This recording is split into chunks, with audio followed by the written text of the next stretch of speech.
We are back, this time with Scarlet Hollow, which I see is not correctly fitting in my screen. There we go. I don't know what was going on there, but this is better. Alright, so we left yesterday. Oh, I gotta turn this down a little bit. We left our heroes yesterday, having come into town for the funeral of our Aunt Pearl Ann, mother of Tabitha. Tabitha picked us up at the station, and we, after a weirdo bus ride, and we came to this mansion that we can actually see here. That's the Scarlet Hollow mansion. And let's see, what did we do? We explored all the rooms. We found that there's a possum in our drawer, that the cat does not want to be petted, that the garden is very dilapidated, that the peanut butter and jelly is okay, but there is grossness everywhere. And the west wing is completely like locked with chains and locks. We went into town and met Stella and her dog Gretchen, who took us to the diner and got us some really delicious biscuits and coffee. And they were indeed very delicious, the biscuits. And then invited us to go with her to film her cryptid hunt. And we are looking for cryptids, and that's kind of where we ended. We are about to go looking for cryptids in the woods. And for my two traits, I had picked Book Smart and Mystical. So let's see where the rest of Chapter 1 takes me. So we're gonna load from my save. Oh yes, I said the mystical thing about aliens. We're not alone out here, but everything is cut from the same cloth. Stella. Whoa. Huh. You gotta meet my friend Kanika's mom. You two would get along. Alright, let's see. What do we got here for exploring? Are you sure it's safe? Are you really expecting to find anything? What's the weirdest thing you've seen out here other than cryptids? Let's ask that. What's the weirdest thing you've seen out here, other than anything cryptid related, of course? Oh gosh, that's a good one. Let me think. Well, there's always the deer I saw stealing baby birds out of a nest and eating them. That was pretty messed up. Also gross. But I think most people know about that these days. I've seen tons of videos of other deer doing it, so I'm not sure if it counts as weird anymore. Oh, Tetanus Lake. That's definitely the weirdest. It was a 5-foot deep, 30-foot wide pile of old cans and bottles and assorted garbage with grass and trees growing on it, so you could barely tell it was there until you stepped on it. It was practically solid ground with how much it had been compressed, but you could still fall through it if you weren't careful, hence the name. Better be up on your shots if you want to mess around in here. Also, that's just weird. It was all stuff from the 50s too, which was super neat. I salvaged a few bottles that I keep on my dresser as a little souvenir. Alright. Are you really expecting to find anything out here? What are the chances we actually run into a skunk ape or in just one night of filming? That's fair. We are hunting a creature that stayed hidden from humans long enough to gain a mythic reputation. What are the odds of something like that popping out to star in my little YouTube channel?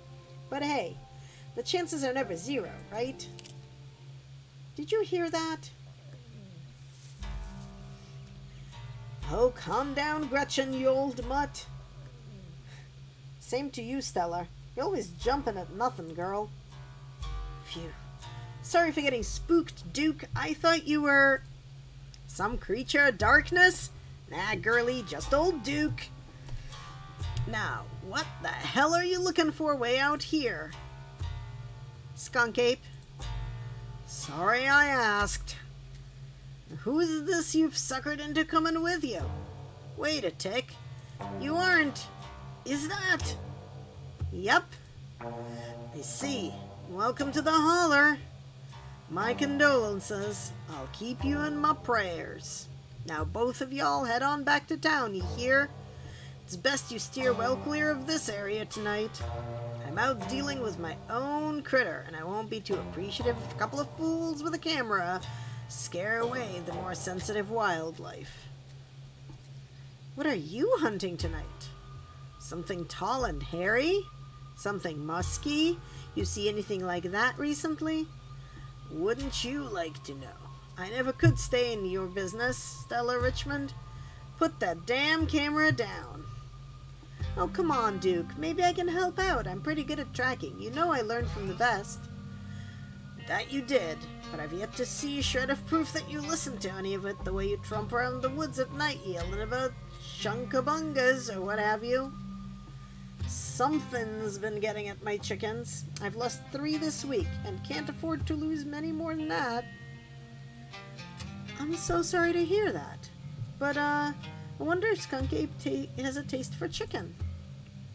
Now see, this is why I don't come to you about these things. It ain't no Skunk Ape, whatever the hell it is. I know exactly what this is, but I know you won't believe me if I tell you. Oh, Duke, you don't think it's... I do, actually. It's those damn mountain lions. They're out there, Stella. I don't care what your little investigation turned up.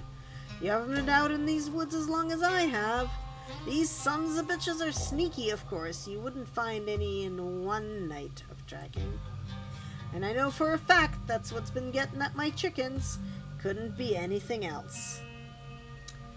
I'm telling you, man, mountain lions are extinct in these parts. There hasn't been an actual sighting since the 90s. And even those were iffy.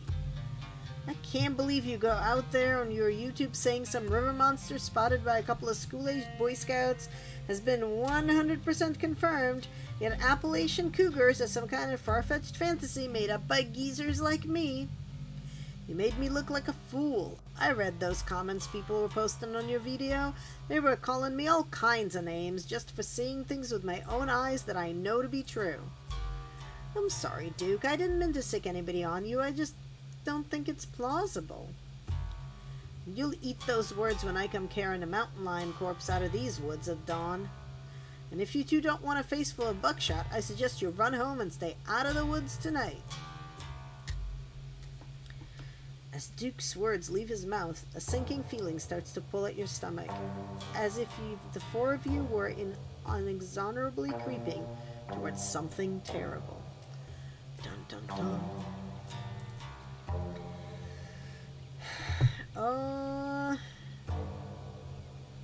Okay. I don't think this ends well for you. How would you know? I go hunting in these woods all the time. Night, day, possums, bears, it don't make a difference. Even a mountain lion wouldn't stand a chance against the ingenuity of man here. Stella, unless it's not a mountain lion. Oh, don't you get started again. If your daddy could hear you now going on about ghouls and goblins, using what he taught you to run around these woods like some kind of paranormal investigator. Do you want that to be his legacy, girl? Besides, you know my boy Bo and me are headed down to the state fair to show off Big Betty this week. We'll be gone days, and the chicken coop might as well have a big all-you-can-eat sign on it if I don't nip this in the bud tonight. You know how I feel about my chickens. I couldn't take it if I lost any more of my poor little ladies. And you know I have to put out a video by tomorrow evening. As Duke and Stella dig their feet in, the sinking feeling in your gut gains form and clarity.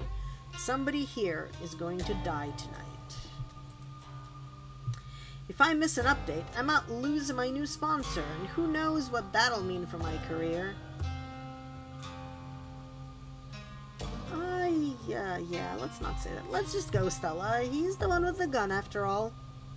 Okay, fine. You won this time, Duke. That's right. Now y'all run along home and stay out of trouble. As you and Stella return to the trail, she carefully looks back the way you came. Okay, the coast is clear. There's no way we're letting Duke edge us out that easy. Come on. I know a trail that'll let us get around him.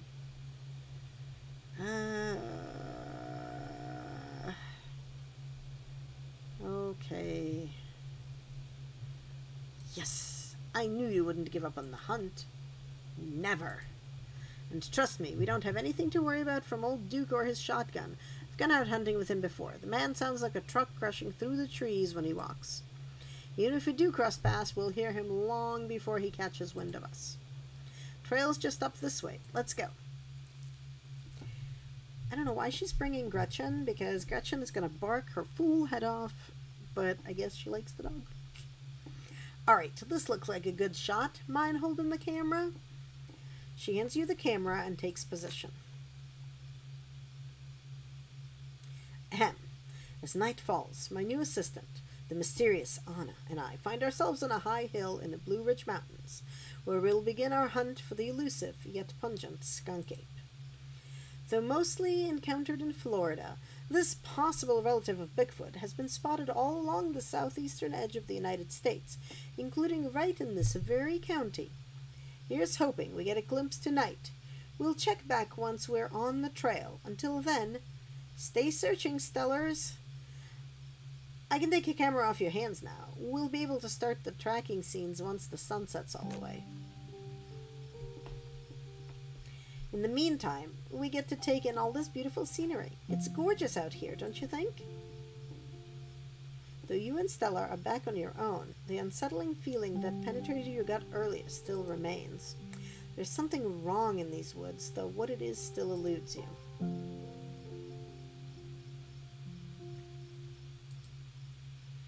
There's something wrong in the air. It feels oppressive, dark. You don't happen to mean stinky, do you? Do you think you're smelling the skunk ape? No, something metaphorically oppressive and dark. Dang, I thought we might have stumbled across its trail. Oh well, I wouldn't worry too much if I were you. My gut usually warns me if I'm going to run into trouble, and I feel A-okay. Your quiet moment with Stella is broken by a loud, percussive snort.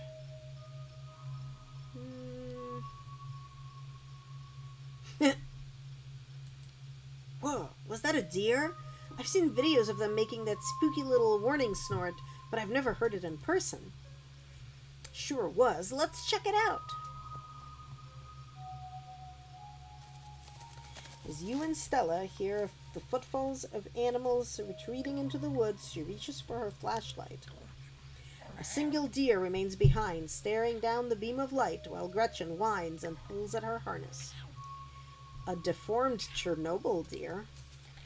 And then it's gone. Jeez, Gretchen, calm down. You're gonna hurt yourself. She cannot handle deer. When she gets like this, I usually have to pick her up and hold her. She has a bad habit of slipping her harness when she wants to go after something. You're too much of a potato, and they don't make harnesses that fit potatoes, do they?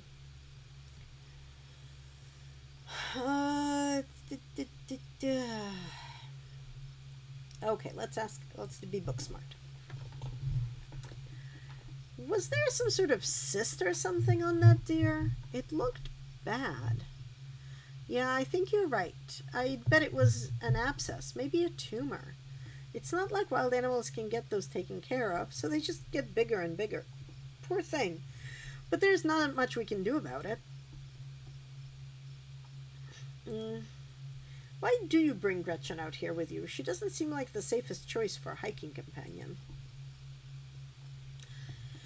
I actually find her to be quite the opposite. Sure, she wants to chase stuff, but I usually let her when I'm not on one of my cryptid hunts, so I can't hold that against her. I'm just happy she's still so feisty, even at her age. Pugs aren't exactly known for their good health, but here she is, running around in the woods at 17. And I feel like the fresh mountain air and exercise have helped a lot in that regard. You defy the laws of nature, don't you, Gretch?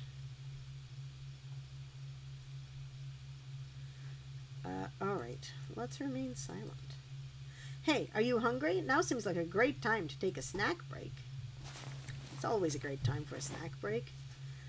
Ooh, trail mix with extra M&Ms, wow.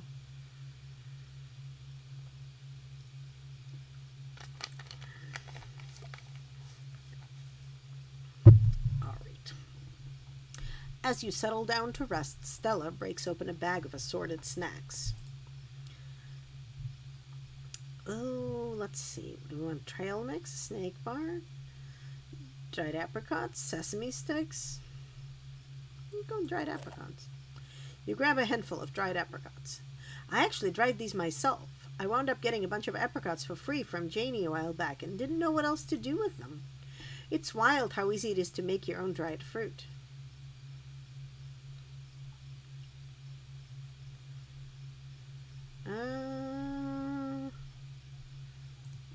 That's neat. Thanks, Stella. Anytime. And as long as you're in town, don't worry about food. I've got you covered. You and Stella settle down on an overlook, snacks in hand, as the quiet sounds of evening wildlife wash over you. Gretchen gnaws a stick, distracted for the time being. So, tell me what it's like in Middleton. Do you have a house, an apartment? Do you live with family, roommates, pets? Tell me what it's like to be Anna. Ooh, let's see. I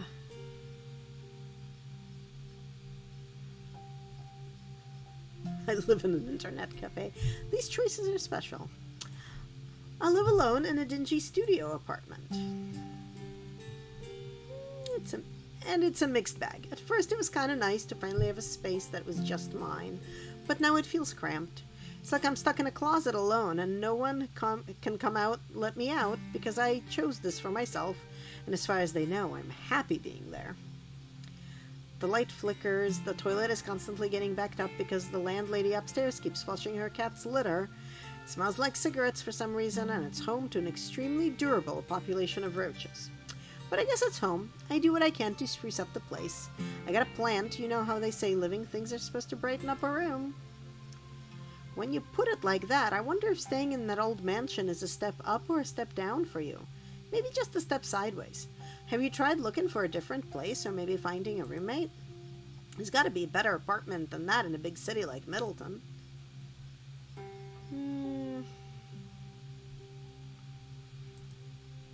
Oh, I hear you. I've been saving up for something better. Oh, yeah? So, what do you do for a living? All right, let's see.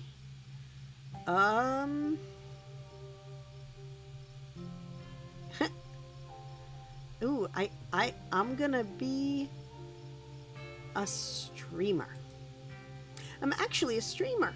Oh, no way, a fellow content creator. That's awesome. I knew we had a lot in common, Anna. What sort of streams do you do?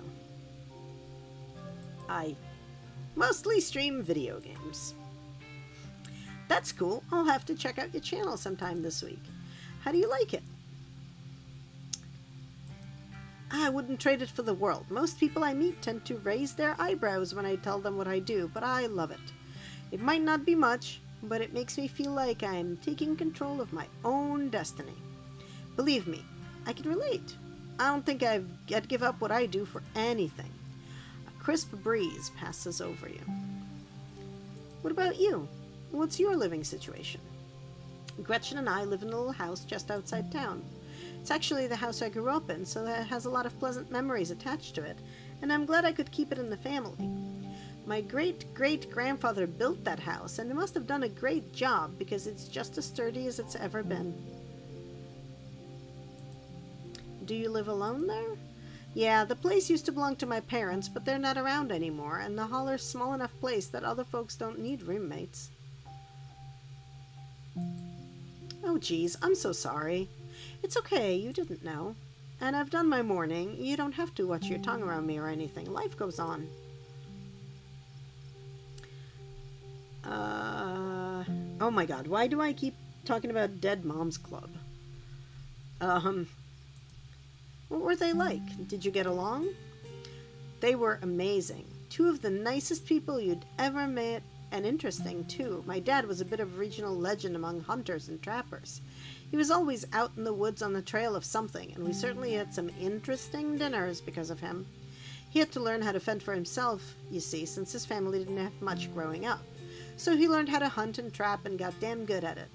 He always made sure I had food, and that I knew how to get it if I ever found myself too far from a grocery store. I could make us a pretty good salad with just what's in this clearing if I had to, though it wouldn't exactly taste great. As for my mom, she was a saint. She was the local vet, the lady all the farms in the county knew to call if their animals were in need of something. She was smart as a whip and strong to boot. Turns out, pulling calves out of 1,600-pound cows all day is a great way to build muscle. But she was gentle, too. Even the smallest mouse would get the proper care in her hands. I'm sure she's most of the reason Gretchen here is one of the oldest dogs I've ever met. So yeah, those were my parents. I'm sorry for your loss. I don't know what else to say. I'm just so sorry. That's okay. I know it's weird, especially since we just met today. Whoa. Stella immediately packs her bag and slings it over her shoulder.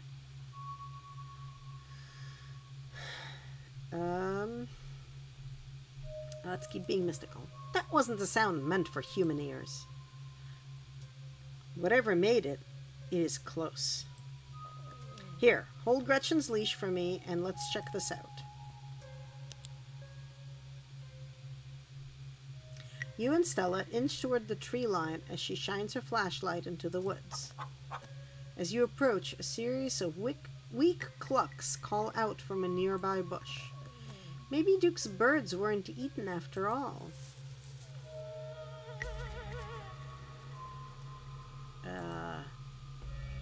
What the hell was that? Hold on, I gotta play that back. Holy shit. I'm guessing it must be maybe 2-3 feet tall. Doesn't look hairy either, so I think we can rule out skunk ape. But whatever it is, it has one of Duke's chickens. It looks like it's headed north. Let's go after it.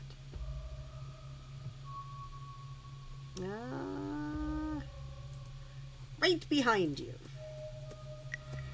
You follow Stella as she sprints into the unknown, Gretchen excitedly pulling you along by her leash. Oh no. Huff! Are you okay? Yeah, I'm alright. I just tripped on something weird. Oh no! That poor thing, it must be one of Duke's. Oh Jesus, it's still alive.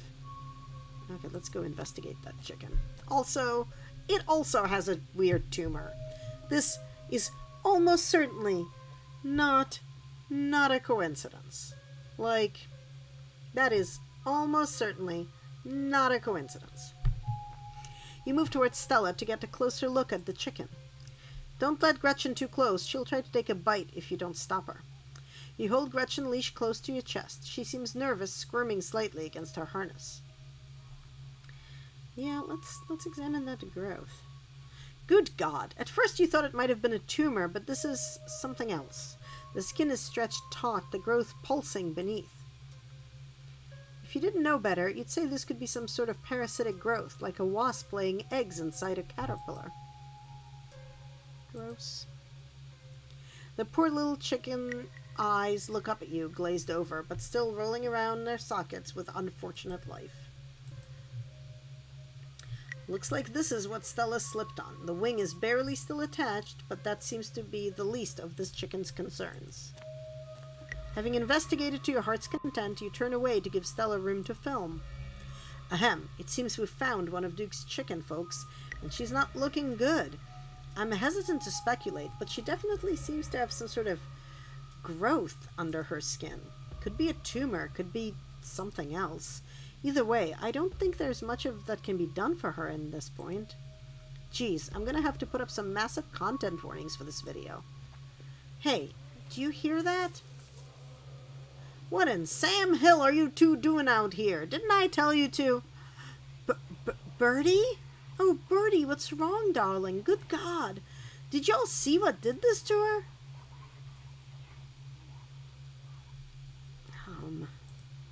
We got a glimpse of something earlier, and when we chased after it, it brought us here. Whatever did this to her, I think we can hear them in the trees. Put that camera away, for God's sake, girl. I don't want to be in another of your videos. No one needs to see me like this. No one needs to see Birdie like this. You wouldn't put her online, would you? Not when she's like this, all swollen and hurting. Duke, did you hear me? I think they're getting closer. Come out, you sons of bitches! Duke, don't shoot them. We have no idea what'll happen. You hear that, Stella? That ain't the sound of something peace-like. Whatever these things are, they'll pay for what they did to my girls. Come on, you, whatever your name is, grab that flashlight and help me line up a good shot. As the creatures in the tree line grow louder and more numerous, Gretchen violently strains against her harness. Dive for the flashlight, dive for Gretchen. Dive for the flashlight, dive for Gretchen. I feel like if I dive for Gretchen, Duke won't have a flashlight. And that'll be bad for Duke. And if I dive for the flashlight, it'll be bad for Gretchen. I think I need to save the dog. Duke's had a long life? Question mark. Also, that is a penis monster. You dive forward and scoop Gretchen into your arms just before she manages to wriggle out of her harness. Your eyes fixate on the dark tree line over Duke's shoulder. God damn it! You hear a body hit the ground and then quiet as the chaos fades and the sound of nature creeps back in. Gretchen? Anna? Duke? Are you all right? Okay, I'm not going to say, woe is me, a postmodern Cassandra. I think we're gonna say nothing. Gretchen's frightened whine speaks for both of you. Gretchen, here, I'll take her, my poor little pup. Thanks for watching out for her. Duke, are you okay? Ugh. Oh my god. Achievement unlocked. Poor trigger discipline. Gee, thanks. Oh my god, Duke, holy shit, what do we do now? What the hell are we supposed to do?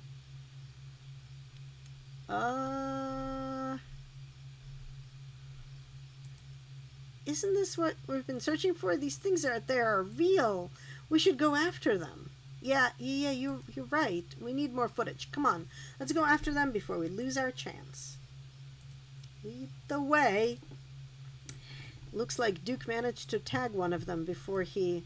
You know, we should be able to follow that blood trail. Let's go while it's still fresh.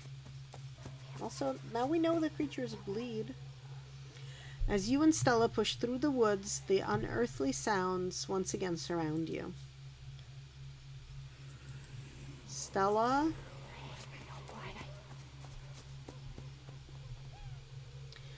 There's a clearing up ahead. Stella stops in her tracks a few feet ahead of you. Holy shit, I think I'm gonna be sick. That's neatly laid out. The shrieks pull back into steady whispers as you and Stella stumble upon the putrid bodies of dozens of dead and dying animals. A sinking realization pulls at your gut. This is their nest, and you are surrounded. More of those swellings. All the animals here have them. Or had them. They want us to leave, Stella. We shouldn't be here. We shouldn't have seen any of this. Yeah, you're right. We have enough footage. Let's get the hell away from this nest before things get ugly. Before things get ugly. Just as you follow Stella in a mad dash through the woods, so too do the unearthly hollers and whispers of the nest. In the highest branches of the trees and down on the forest floor, they're all around you, casually keeping pace with your all-out sprint.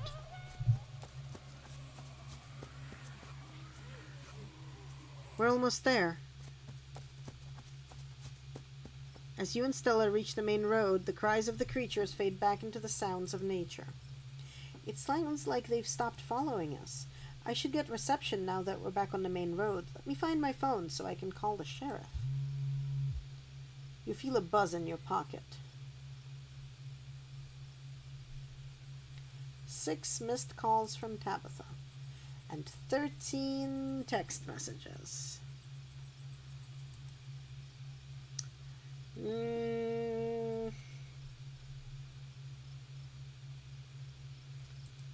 Tabitha seems worried. It's pretty late, isn't it? Stella pulled out her phone and dials. Hello, Earl? It's Stella Richmond. I'm up in the mountain on the Asgina Trail. Duke is dead, Earl. Shotgun. It happened right in front of us. There's something in the woods. You gotta hurry. Okay, yeah. Are they really gone? Yeah, I think we're okay, but hurry. Jesus, Earl, who's gonna tell Bo? I guess now we wait.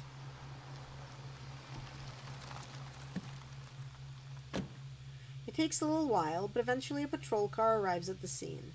Out of it walks two officers, Sheriff Hugby, a friendly older man, and Deputy Franklin, a serious man wearing sunglasses despite it being the middle of the night. Yeah, he looks like he's here from the FBI to do a cover-up. See, right there, a thing jumps out of the woods, then the shotgun goes off. What in Sam Hill? What is that, some kind of Pillsbury doughboy? Could been a naked maniac. As the video reveals the creature's nest, Franklin, ever so slightly, lowers his sunglasses. Or a whole bunch of naked maniacs. What the heck is that? Some sort of crop circle? They killed Duke. Uh-huh. Now we're going to have to confiscate this camera, Miss Richmond, if you don't mind. This is evidence. But okay. Let me just turn it off to save the battery. Here you go, Deputy Franklin. We appreciate your compliance with the law. We'll get a team out in the morning to retrieve the body, but for now, Sheriff Hugby and I... Please, call me Earl. Earl and I will escort you, and who are you exactly? That's Anna. She came into town today for the funeral. Anna? As in... Tabitha's cousin. Yeah. Damn, didn't think you'd actually show. We'll escort you both back to town. If there's a naked maniac on the loose, it's best you don't walk back on your own. It wasn't a... Never mind. Why aren't you going out there tonight? There's a dead body in the woods. Those things out there could attack someone else.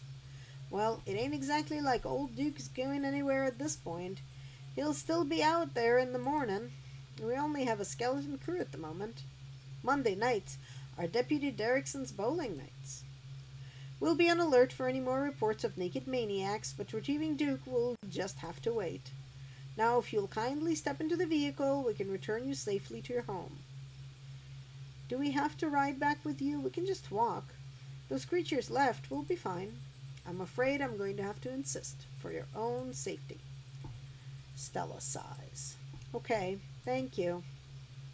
You can ride up front with me, little lady. That is, if your mama permits. Ha, sure, Earl. You can hold Gretchen on the way back to town.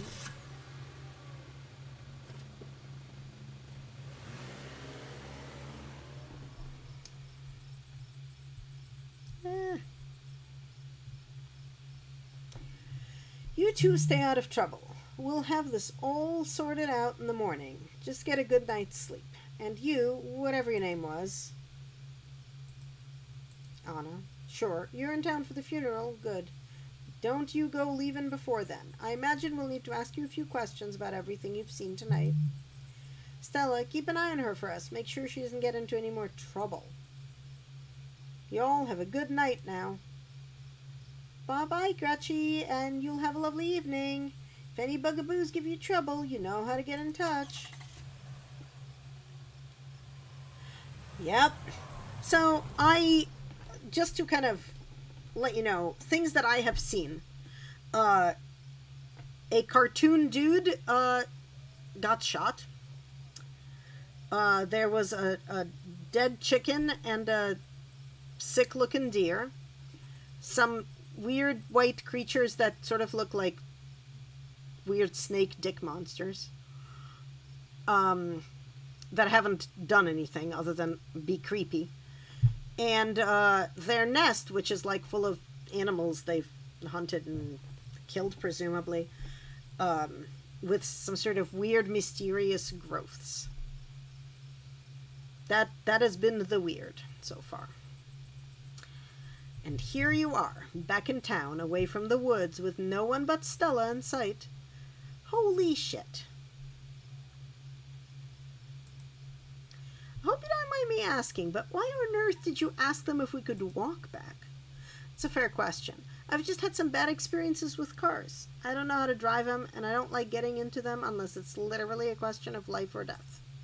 Which, I guess tonight was. Sorry if I weirded you out. God, what a night. They sure seemed a little blasé about a man's death. I can't believe they're waiting until the morning to even start looking for him. Who knows what those things are doing to his body right now? What's worse, I think they implied that you're a suspect even after we showed them all of that footage. We were hunting cryptids. That's why we have footage. Even the nest. They're cops. It's their whole job to pin it on somebody, so of course they pick the out-of-towner. Here's hoping the footage clears my name. Yeah, no kidding.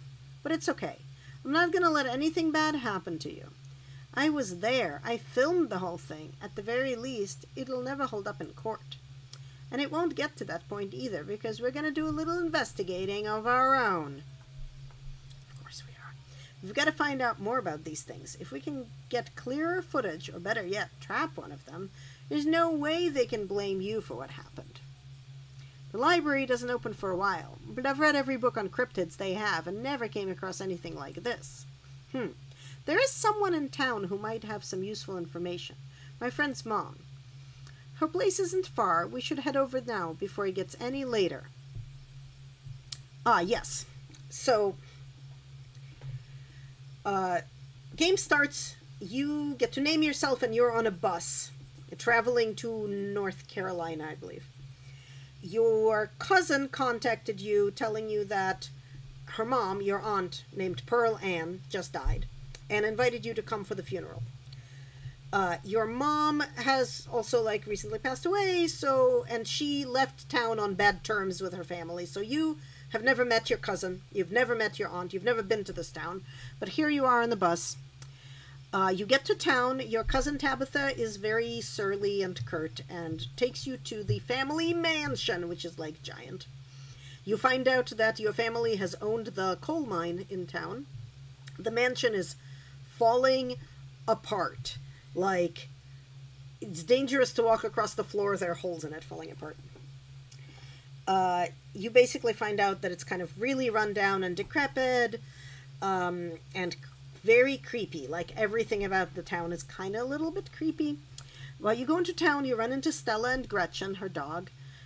She takes you to the diner, you eat some food, you find out that she's a YouTuber and she hunts cryptids. And she invites you to, hello, lurking Captain Kiarda. I am catching Pengu up on plot. So you go with her to hunt the skunk ape. You run into an old man with a shotgun. His name's Duke. He says something's been stealing his chickens and to get out of his woods because he's going to be, thank you, he's going to be hunting the, whatever's stealing his chickens. You argue with him for a little bit, but then you go away so you can get around to keep doing your cryptid hunting. And you kind of hang out, and you, as it gets dark, you see a deer that kind of runs scared with a weird tumor. And as you follow, you see one of Duke's chickens, and it's some sort of creature that carries it off. And you follow that, and you run into where they dropped the chicken, and the chicken has been basically almost but not quite killed by a creature, and has some sort of weird tumor thing. Also, Duke comes over and he's like, oh God, my poor chicken. I think her name was Birdie. Yeah, poor Birdie. Stop filming. Don't put my Birdie up on YouTube. And then these weird white doughboy sort of creatures appear in the tree line making weird noises. Mostly, I think, trying to get you to leave town, to leave the area. And Duke tries to shoot them with a shotgun and basically shoots himself. So you want, like, Stella films him accidentally doing that. There is a choice you get to make. You can either make sure the dog doesn't slip her harness and runs off into the woods, or get a flashlight for Duke. And I was like, I gotta save the dog. So I made sure the dog doesn't run off, and I think that's why what happened. And you know, we filmed the weird creatures, and then we got back to the road where we had signal and called the cops, and told the cops, like, dude's dead. Showed them the footage, and the cops are like, well, you saw what the cops were like. The cops were basically accusing you of causing trouble. Because you're a stranger in town, despite everybody knowing more about you than you've ever heard about them. Because it's like a tiny town, everybody knows each other, and everybody knows each other's business. But the cops have gone away, and now Stella is like, we should go to my friend's mom's place, because she knows about this kind of stuff. And her place isn't far. We should head over now before it gets any later.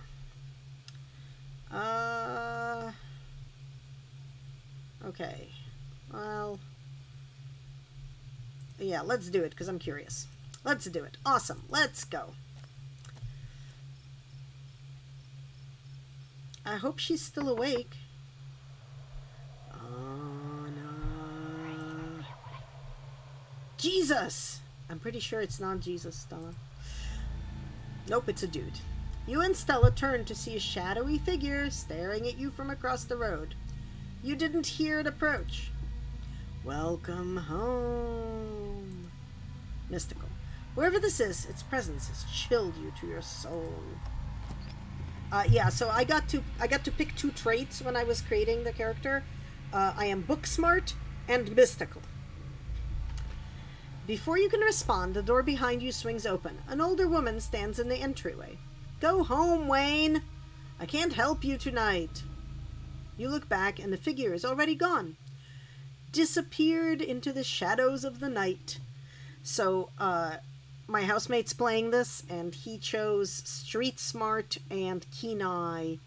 And Totes is playing, and she chose Keen Eye and Speak to Animals.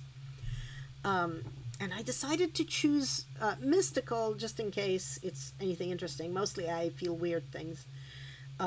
Speaking to Animals, like, lets you talk to the Gretchen, the dog, and all kinds of things. And there's a lot of information that you get from the animals that, like, I am clearly not getting in this run-through. So I think when I'm going to play it again, I'm going to try to do maybe Mystical and Speak to Animals. Because it's got a very vast branching system of choices. So you look back, and the figure's already gone, disappeared into the shadows of the night. I'm sorry about that, Stella. Some people just can't be helped. What brings you out here so late? And who is this? Hi, Mrs. Forsyth. This is Anna. Is it okay if we come in? Mystical. You and Mrs. Forsyth briefly lock eyes. So blinding and overpowering is her aura that just looking at her feels like staring directly into the sun. Her gaze pierces entirely through you, and in that moment you feel wholly known. Ooh, that's pretty neat. And then the moment passes, and you see only the woman before you. Of course, you're in luck. I just put on water for hibiscus tea. And for goodness sake, you can call me Sybil. You're an adult now, after all. Welcome to my little nook. It's nice to finally meet you, Anna. I was so sorry to hear about your mother. Vivian was such a lovely soul, and she's been sorely missed in the holler. And now poor Pearl Ann is gone as well. So I guess they were sisters, Pearl Ann and Vivian. Do let me know if there's anything you need while you're in town.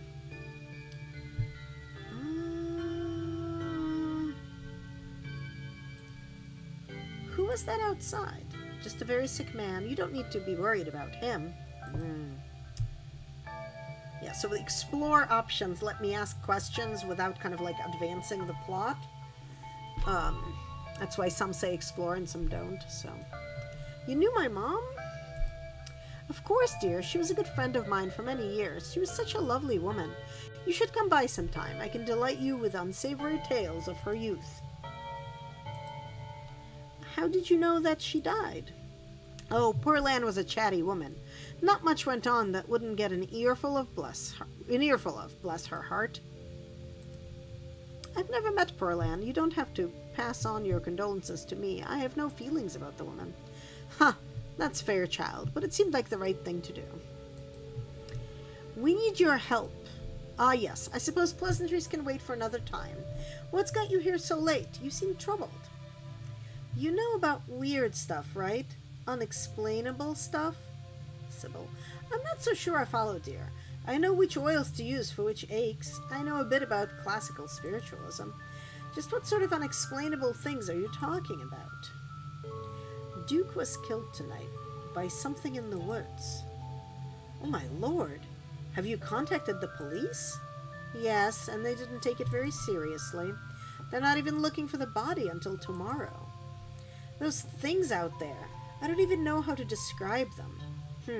I can't say I know much about local wildlife. My daughter has always had a brighter gift for nature than I. This wasn't the local wildlife, Mrs. Forsyth. Here, I can show you. Stella pulls a memory card out from her sleeves and pops it into her phone. It wasn't about to just let the police hold on to this, at least not before we had a chance to make a copy. Smart girl. Smooth. The cops won't know what to do with that footage anyway. Imagine if they accidentally erased it. Exactly. I'll give it to them if they ask again, but for now, we can examine the footage for ourselves. Sybil. ...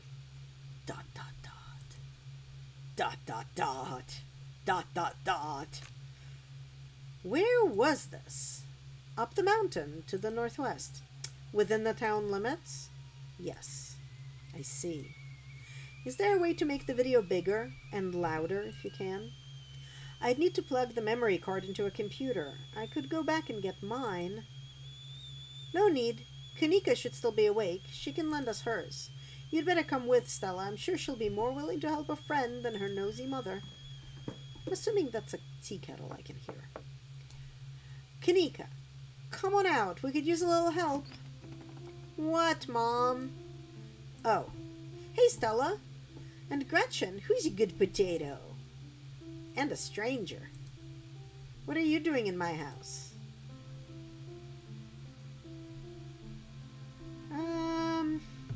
Let's just say our name. Hi, I'm Anna. Tabitha's cousin? Yep. Sweetie, we're wondering if we could borrow your laptop. Stella and her friend have a video to show us. It's really important, Kanika. ... Okay. My room's a mess. I'll just bring it out there. Heads up, Kanika. This is graphic. Duke got killed out in the woods tonight. It's on the recording. Wait, are you serious? Duke's dead? We can watch this without you. You know I have a harder stomach than any of our friends. I'm press and play. Silence washes over the room as the video plays. Stella, what the hell is this? Sybil. ...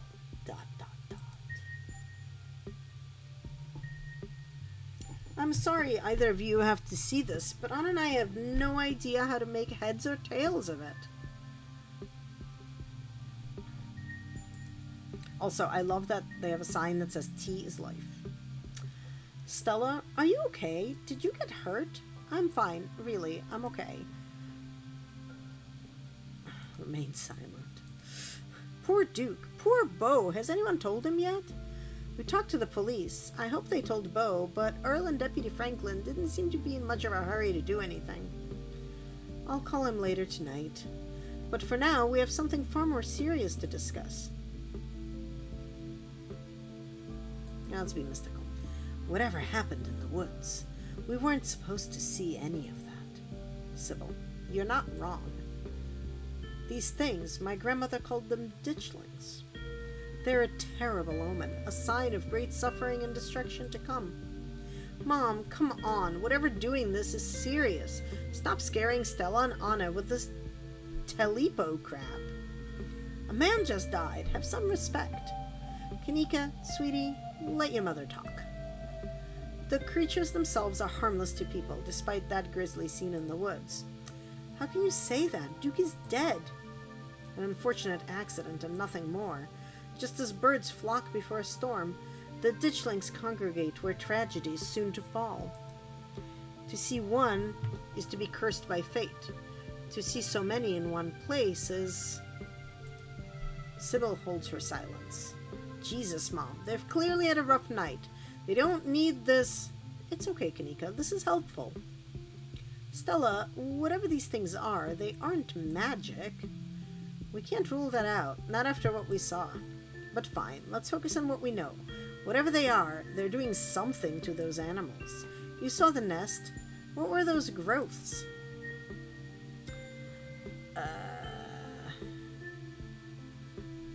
Okay, so we can be book smart. We can be book smart and mystical. Ooh, achievement unlocked. Fusion, huh? It must be part of their life cycle. I looked at that chicken up close, and it looked like some sort of parasitic growth. If these ditchlings congregate around doomed people in places, maybe it's like those negative energies part of their life cycle too, like negativity feeds the embryos as well as flesh. Well, that's one theory. But I don't want to jump to any conclusions about something this out there, not without doing some research or talking to a biologist. I'm sure there's a rational explanation that'll clear all of this up. Of course. Also, she's wearing a Sailor Moon shirt, and she's my favoritist. Sybil. ... Oh dear, I'd forgotten entirely about the tea I'd put on. Let me fix you up a couple of cups. It'll help soothe your nerves. I don't know, it's getting late, and I should let Anna get some rest. I can hear her. I ran her ragged today with all the hiking and running through the woods in terror.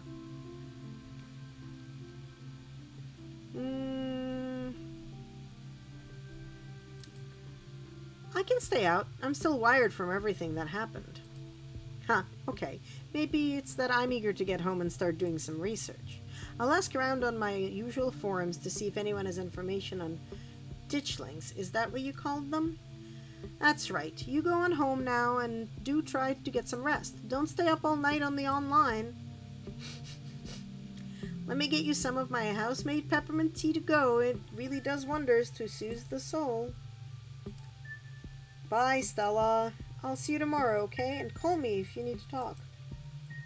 Thanks, Kanika. I'll see you. Bye, Anna. It's excellent iced or warm. Though with the nights getting chiller, warm will probably be best. Helps wake up the bones. Sybil. ... Be careful out there, both of you. Sybil turns and closes the door behind her.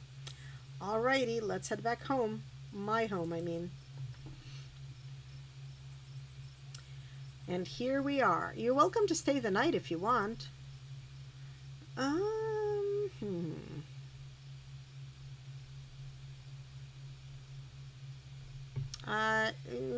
gotta check on Tabitha. I should probably head back and check on Tabitha. That's sweet of you. Are you sure you're okay heading back up that mountain alone? Sybil said the ditchlings are harmless. I think I'll be okay. It's not far. Well, I won't stop you if you really want to go back. Here's my number. Call me when you get there, okay? And good luck. You and Stella exchange numbers. I'll see you tomorrow? Yeah, we're in this together.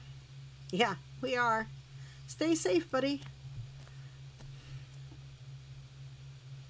You begin the long hike back up to the Scarlet Estate alone. Almost home. Yes, so this is what I meant when I said the house is a falling down, dilapidated mess. Like it looks like it's going to just slide off that cliff. You've made it. Your salvation in sight, you make a mad dash to the door. As you raise your arm, the door swings open.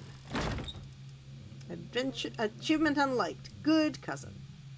Where the hell have you been? Do you know anyone named Wayne? I employ over 100 people. I'm sure I know a Wayne. Look, I got suckered into something. Sorry to worry you. The Stella girl had me come with her on this night hike to find cryptids. Ah, so you met Stella then. That explains everything. And she's gotten you all worked up. I'm going to bed. I'll see you tomorrow. I'm still all hiked up on adrenaline from tonight. I would love to just hang out for a little while, cool down a bit. No. I'm not going to hang out with you. It's late. I'm tired. I'm going to bed. Don't do anything stupid while I'm asleep. Just go to your room and sleep. You're alone in the estate. The sound of the wind whistling through the house gives you an uneasy feeling in your gut. It's probably best to turn in and try to leave the night behind you. As you settle into your room, you remember that Stella asked you to call her once you got back. You pull out your phone and call. Hey, how are you? She sounds a little different, like she's been crying. Did you make it back all right? Yeah, I'm all right. How are you? Totally fine. I mean, as fine as I could be, I guess. You don't have to worry about me. Go get some Z's, okay? I'll see you tomorrow. Excuse me. From the relative safety of this uncomfortable bed, the events of the past evening seem like something that happened to someone else. Though you can still clearly picture the terror you felt in the moments, for now, you're safe and you're warm. Eventually, the sun will rise and chase away the monsters and make them seem like nothing but bad dreams. Maybe tomorrow, if you're lucky, you'll wake up in the normal world and have a boring week in the mountains with your sour-faced cousin.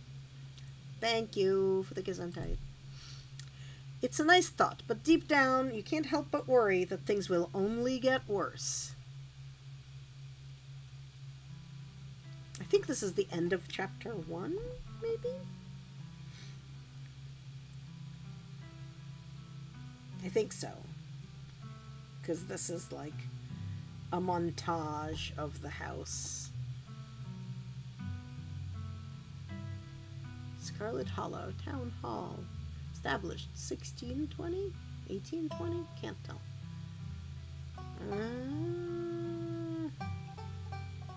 Kind of want to know where that is, with a cup and a book of mystic things.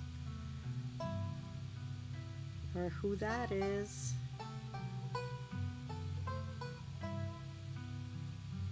I don't know what's going on with them.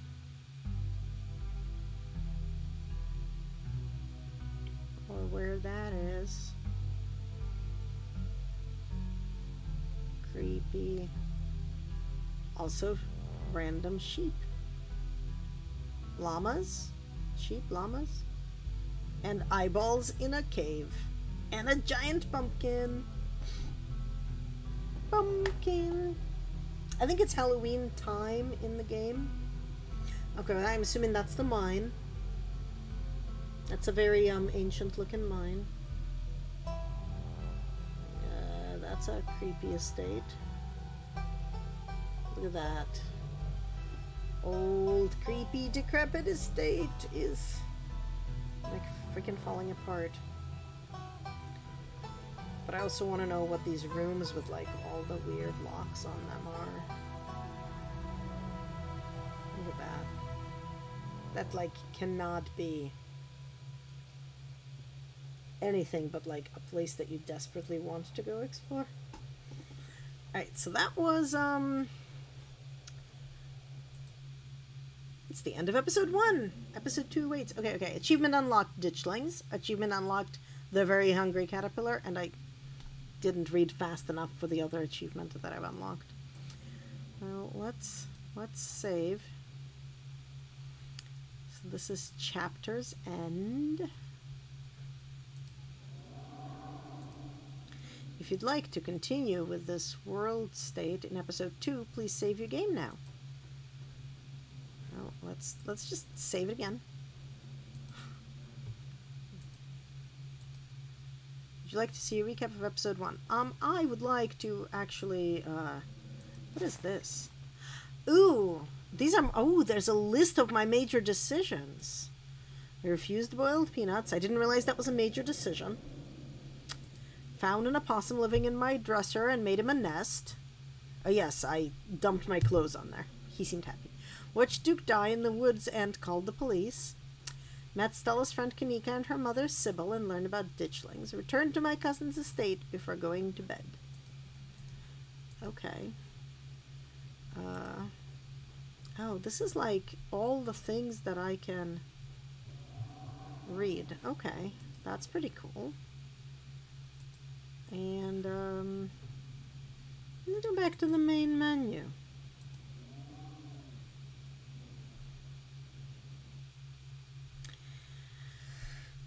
So that was chapter 1. I feel like it definitely has some creepy bits.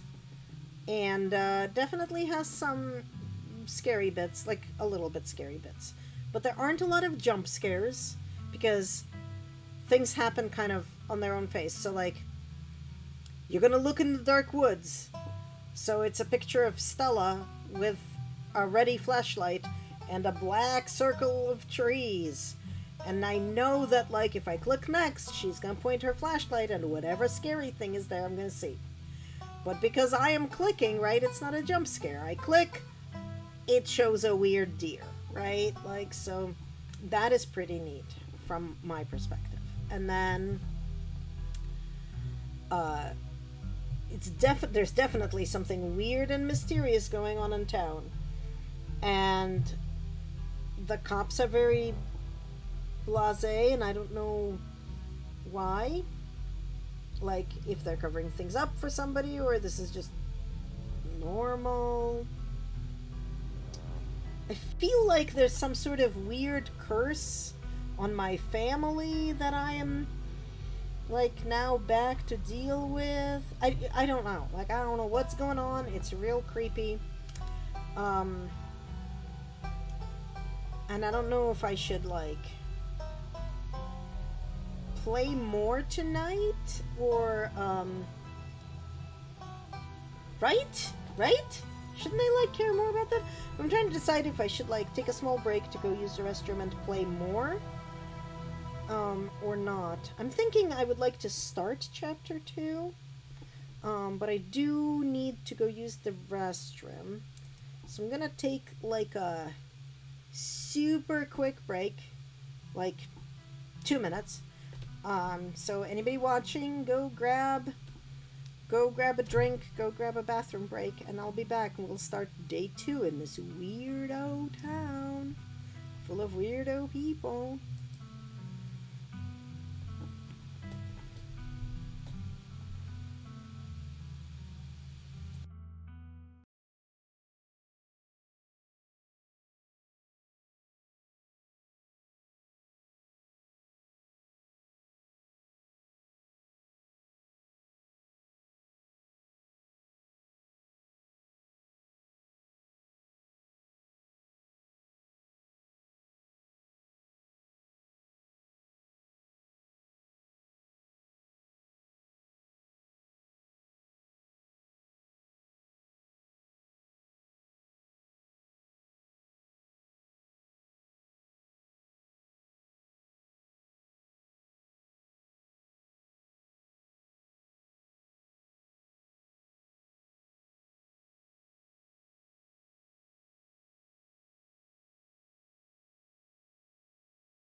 I am back.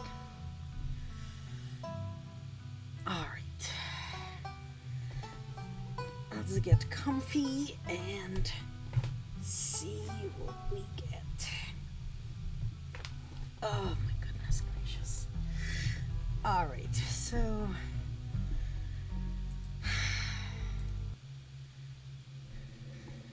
Thank you, thank you. Alright, let me do the mindful thing here. And just in general, in future, the content warning command is available to anybody to use at any time. And I think what I'll do is I'll probably update it with kind of like whatever game I might be playing that might need it. Alright, so let's continue. Would you like to see a recap of episode 1 before you start episode 2? Let me play the recap too, and that'll probably be a little bit better at recapping than I am, because I am apparently phenomenally bad at recaps. The long-lost cousin, the bad news, the 26 hours of bus ride with the countless late-night stops and seedy depots that felt unsafe even in the middle of the day. You wouldn't normally find yourself traveling like this, but your cousin bought the tickets.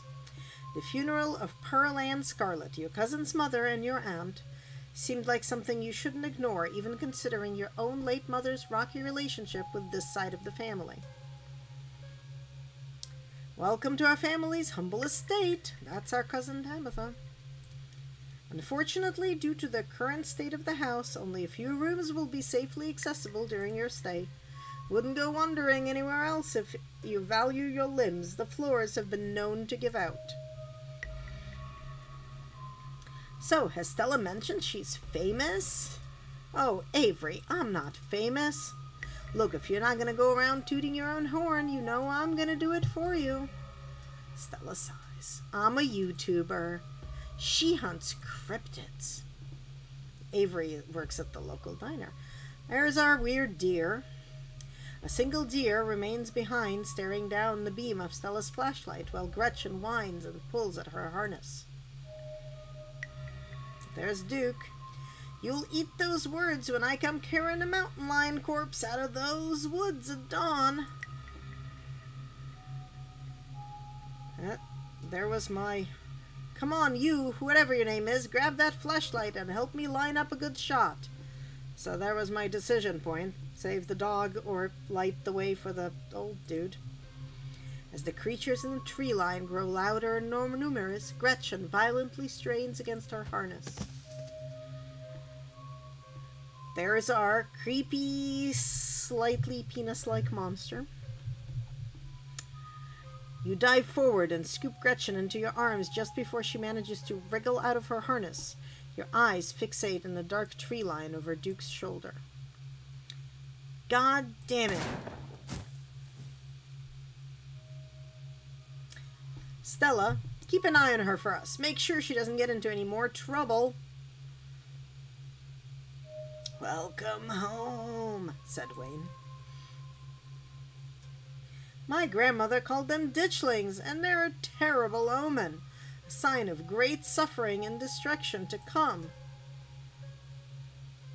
From the relative safety of your cousin's uncomfortable guest bed, the events of the past evening seem like something that happened to someone else, though you can still clearly picture the terror you felt in those moments. For now, you're safe and you're warm.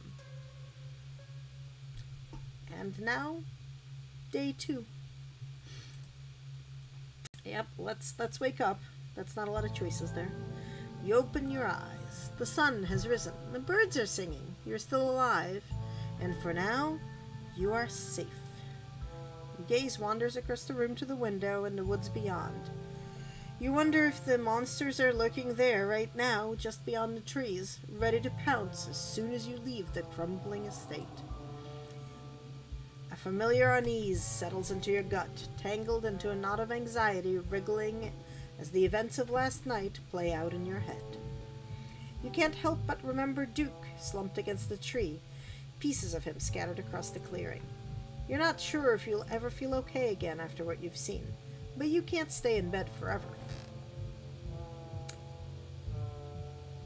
Hunger pulls you from the clammy depths of the mattress. Okay, let's quickly look out the window. You creep toward the window, careful not to be seen by whatever might be lurking in the garden. For a second, you thought you saw movement. It could have been an animal. It could have been something else. Whatever it was, it's gone now.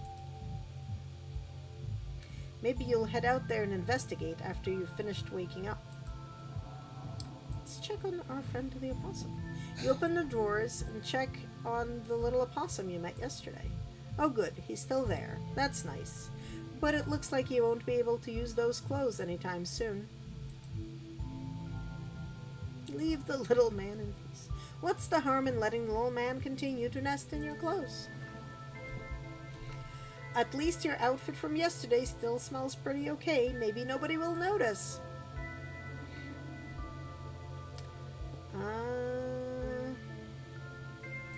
Over in the closet. Great, the doll didn't move during the night. Maybe it isn't haunted after all, though after everything you went through yesterday, that's hardly a consolation. Oh my god, okay. I guess let's text Stella. It's probably a good idea to check in with your new friend. You can't imagine she's holding up very well.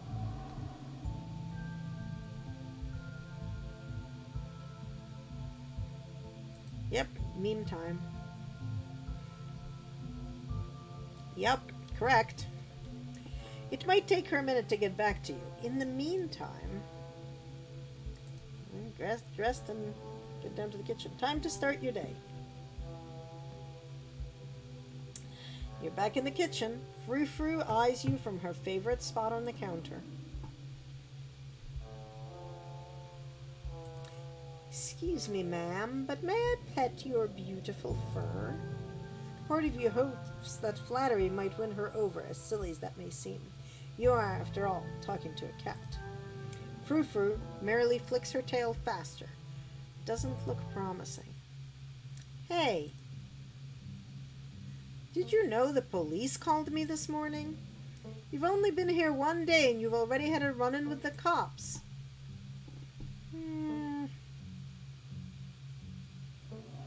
Yep, there really are.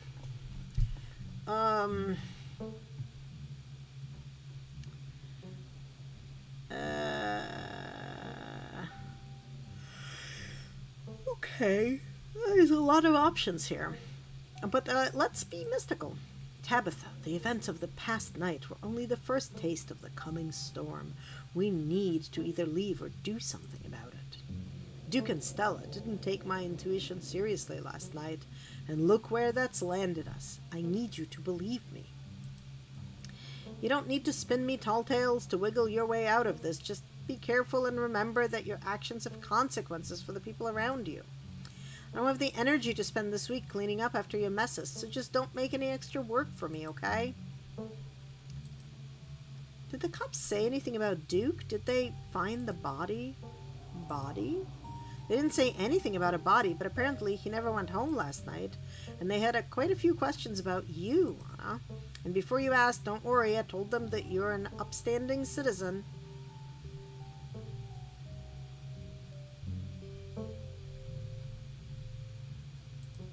You seem unfazed by this. A man's dead, Tabitha. Some old farmer disappeared after going hunting in the middle of the woods at night. So what? Something like what that was bound to happen eventually, and frankly, you're lucky it didn't happen to you. Just make sure nothing like this happens again for the rest of the week, all right? Okay. What's up with you and Stella? ... We just have a history, that's all. I don't need to explain myself to you. I'm sorry. Good. That's a weird smile. I've got to get to work. But listen, you better stay out of trouble today. I want you home by sunset. I don't want to hear complaints. Just do what I ask and we won't have any more problems. Tabitha takes a few steps towards the door. Sunset. Your cousin huffily exits the kitchen. Her footsteps fade down the hall, ending in the characteristic creak, then slam of the front door as it opens and closes behind her. Once again, you are the only human in the estate. text from Stella. It's another tired cat. Hope you're holding up okay, or as good as you can with all the stuff we saw last night. I was up most of the night on cryptid forums. No real answers yet. I'm in the library now if you want to join. I have scones.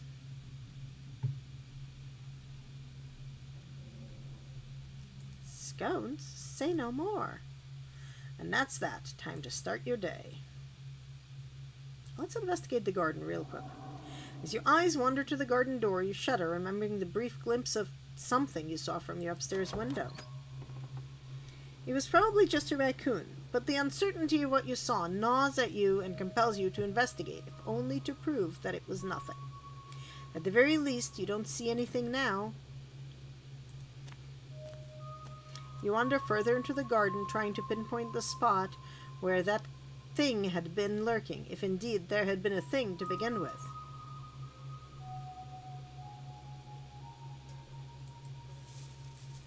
You crouch down, pushing aside the greenery to examine the soft earth.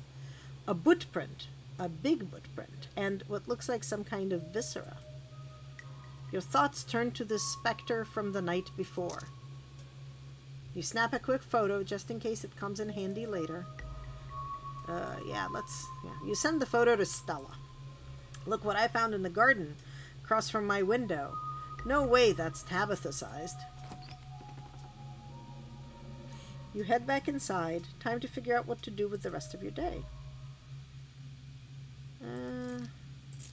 Sure, Stella might have scones in the library, but scones are later. PB&J is now. You quickly scrape together the ingredients and gobble up a delicious breakfast. And that's that. Okay, that was a choice.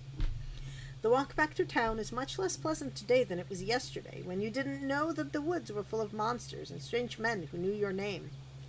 You stare anxiously into the darkness between the trees, searching for any signs of movement, but the woods are still, at least for now. The autumn-tinged mountains, sprawling for miles in every direction, now feel less like beautiful scenery and more like the walls of a cage. Your phone buzzes in your pocket. Geez, that's creepy. All the more reason to come to the library. Look who I found at the library. Said she was up all night thinking about the video. Adding you to a group text. I'm only here because it's quieter than the store. Or was, LOL. And I'm trying to figure out what animal that could be. I don't buy into this harbinger of doom stuff. Stella. We know what animals they are. They're ditchlings, and they are harbingers of doom. Sounds like they are having fun.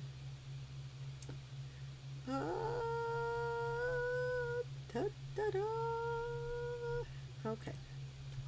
LOL. Let's not get ahead of ourselves. I'll be there soon. Almost back to town. Oh, there's back to town. You make it to town in one piece. No creatures jumped out at you, no scary men blocked your path. The sight of the other people is comforting, helping you forget the things you've witnessed as if they happened to someone else. Oh, hey, Anna. It's Avery. We were just talking about you. I stopped by Sybil's to pick up her new tea blend, and, well, you're the biggest thing to come into town since the coal mine. Folks have been absolutely buzzing about you. You went out with Stella last night, right? Did something happen out there? She barely even waved as she walked by. Let's tell Avery told her. Stella and I went into the woods to try to find a skunk ape, but we ran into something way worse. Actual monsters. Sybil said that they're called ditchlings, but whatever they are, they killed Duke and have been mutilating the local wildlife. Whoa, whoa, slow down. Duke is dead? It's true, I'm afraid. That's awful. Has anyone told Beau? Yes, he's taking it as well as you can imagine. I'll be going up to check on him today, the poor lad. I can't believe you had to see that, Mama. Tell you what, I'm on break for the next half hour. How about you swing by the diner? Winnie can fix you some of Sybil's new blend and try to calm your nerves. It's chaga and lemon balm. It's always helped me on the bad days. And if you need to talk about what happened, I'm all ears. Anyway, it's up to you. See you around, Anna. See you, Sybil. Take care now, Avery. Adventure unlocked. Confidant. Sybil. I'd better get back to it myself. I'm glad I was able to catch you this morning, if only to see how you were holding up.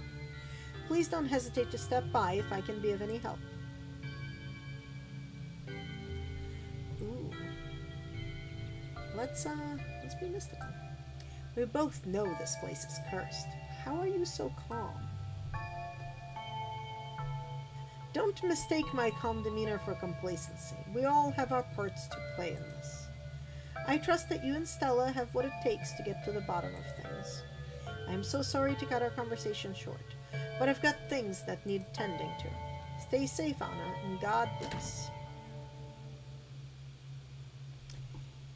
You probably have a bit of time before you are needed at the library.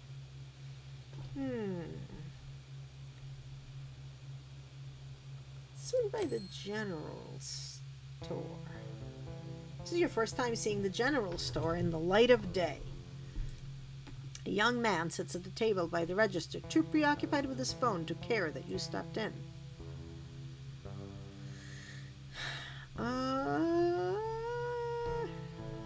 Okay.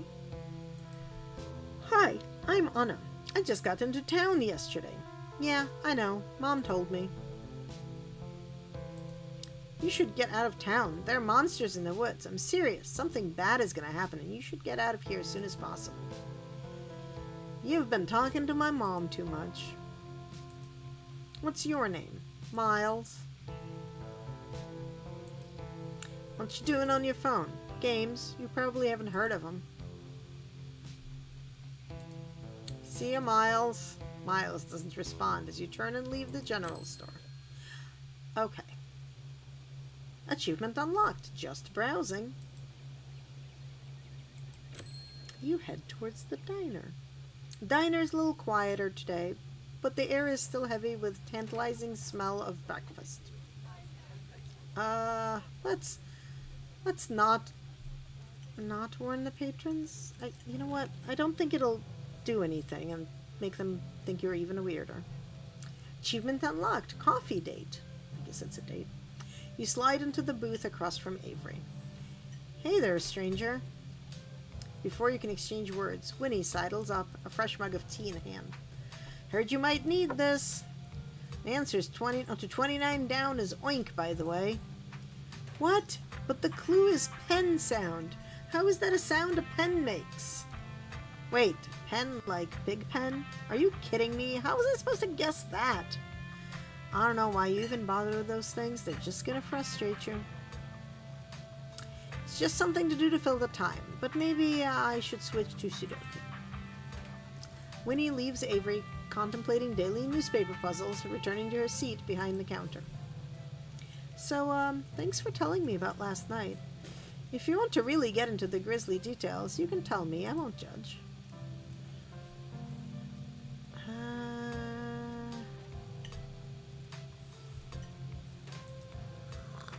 You take a gentle sip of your tea. It's bitter and earthy, flavor profile enjoyed only by the healthiest of beverages. Wow. Whoa, not a lot of folks take to shaga so quickly. It's a fungus that grows on birch trees around here. It's supposed to be super healthy, but it definitely makes for a challenging drink. Color me impressed. I could tell you about last night, but what if you don't believe me? I'm not here to judge. I'm here to listen. Okay. You spill the beans, glad to have someone to talk to about the horror you've witnessed. Wow, that is some heavy stuff. No wonder Stella seemed distant.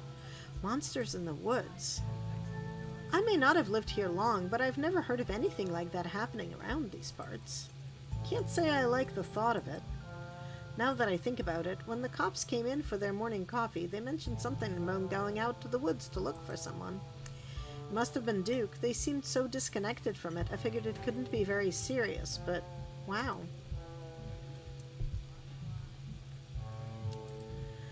I don't get it. They saw Stella's footage. They saw what happened out there, but it feels like so far all they've done is hound me.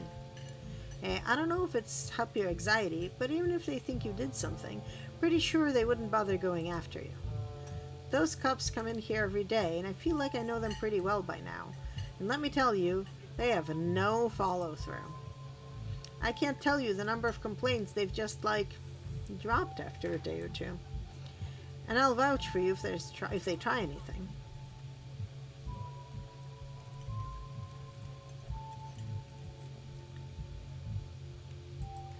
Whatever is coming for the place, I can feel it converging on me.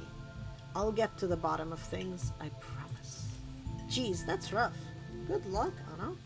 Oh man, it looks like my shift is starting. I hope you're doing a bit better.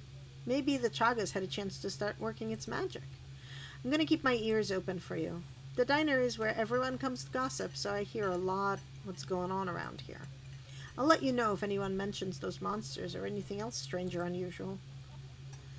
Avery slips out of the booth, giving a friendly half-wave before disappearing into the back. You leave the diner, ready to continue your day. Let's go to the library. You enter the former town hall. What once must have been a stately foyer has since been converted into rows of shelves. Meeting rooms and offices long ago gave way to assorted reference collections and reading areas. What is this a painting of? Like, it looks like there's a forest fire, and they're carrying a dude out on an I-beam. I wonder if that's... And they're miners, so I'm wondering if that's like a prior mine fire, maybe?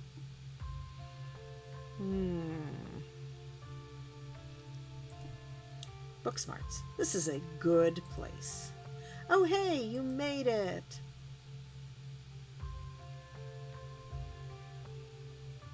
Alright, you head over to Stella and Kanika's table and settle in. You made it. Glad you could join us. Morning, Anna. You look tired.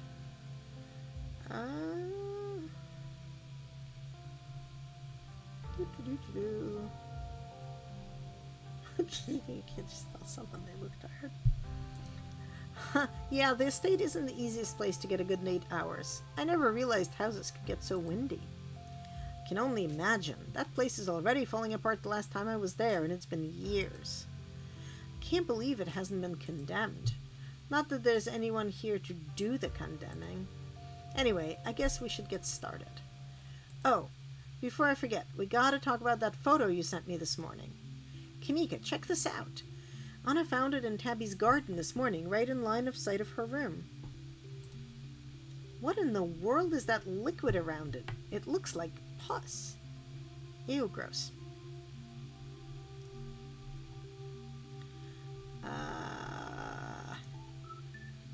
Do you think it's Wayne? That creep who keeps coming around my mom's tea room? He snuck up on us last night and called out Anna by name, and these boot prints match up with the mining getup. Whoa, apparently I missed a lot last night, huh? Wonder if there's any connection between that guy and what happened in the woods last night. Like what? I mean, I don't have anything specific. Well, we do have that whole prophecy of impending doom angle to explore, and this photo is weird. Can't stop thinking about these splatters on the ground. If he's sick, maybe it's from the creatures you encountered. Hey there, strangers!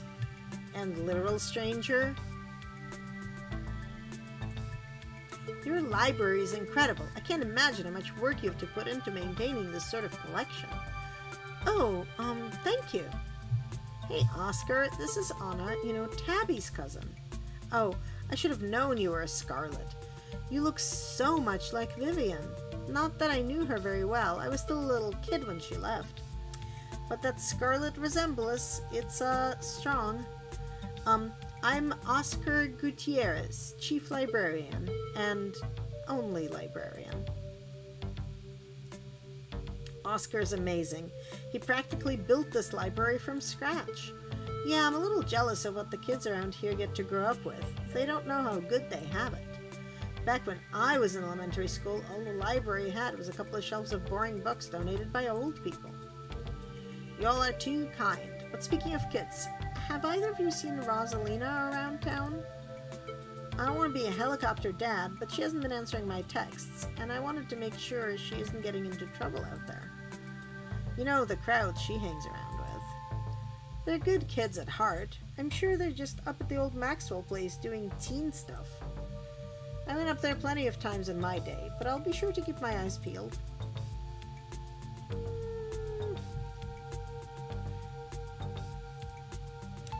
What's the old Maxwell place?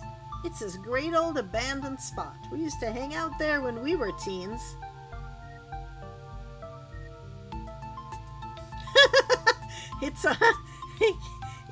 It's the special sign on her forehead.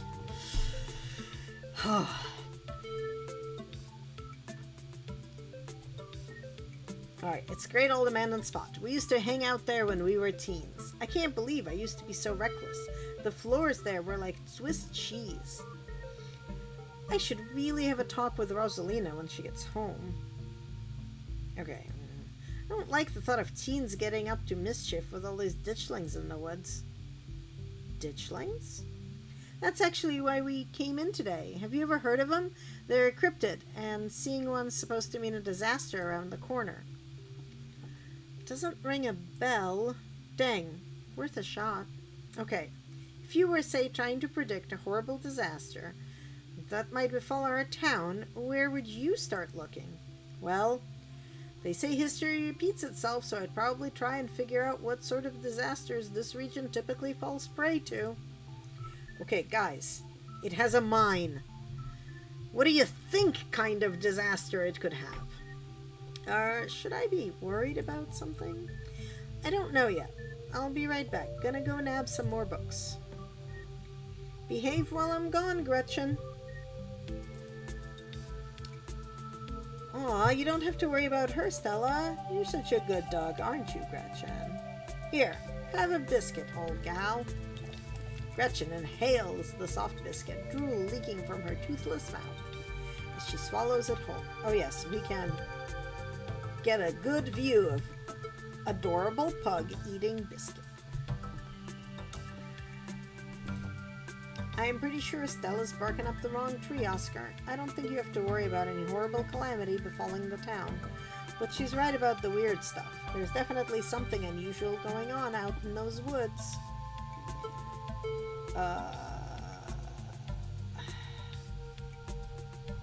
Okay, let's continue being weird and mystical. If I were you, I would keep my loved ones close in the coming days. I'm gonna try calling Rosalina again. I'm sure she's fine, really. Don't mind Anna. She's been hanging out with Stella too much. Rosalina's a smart kid. She knows better than to go around getting into trouble, and we'll make sure to keep our eyes peeled.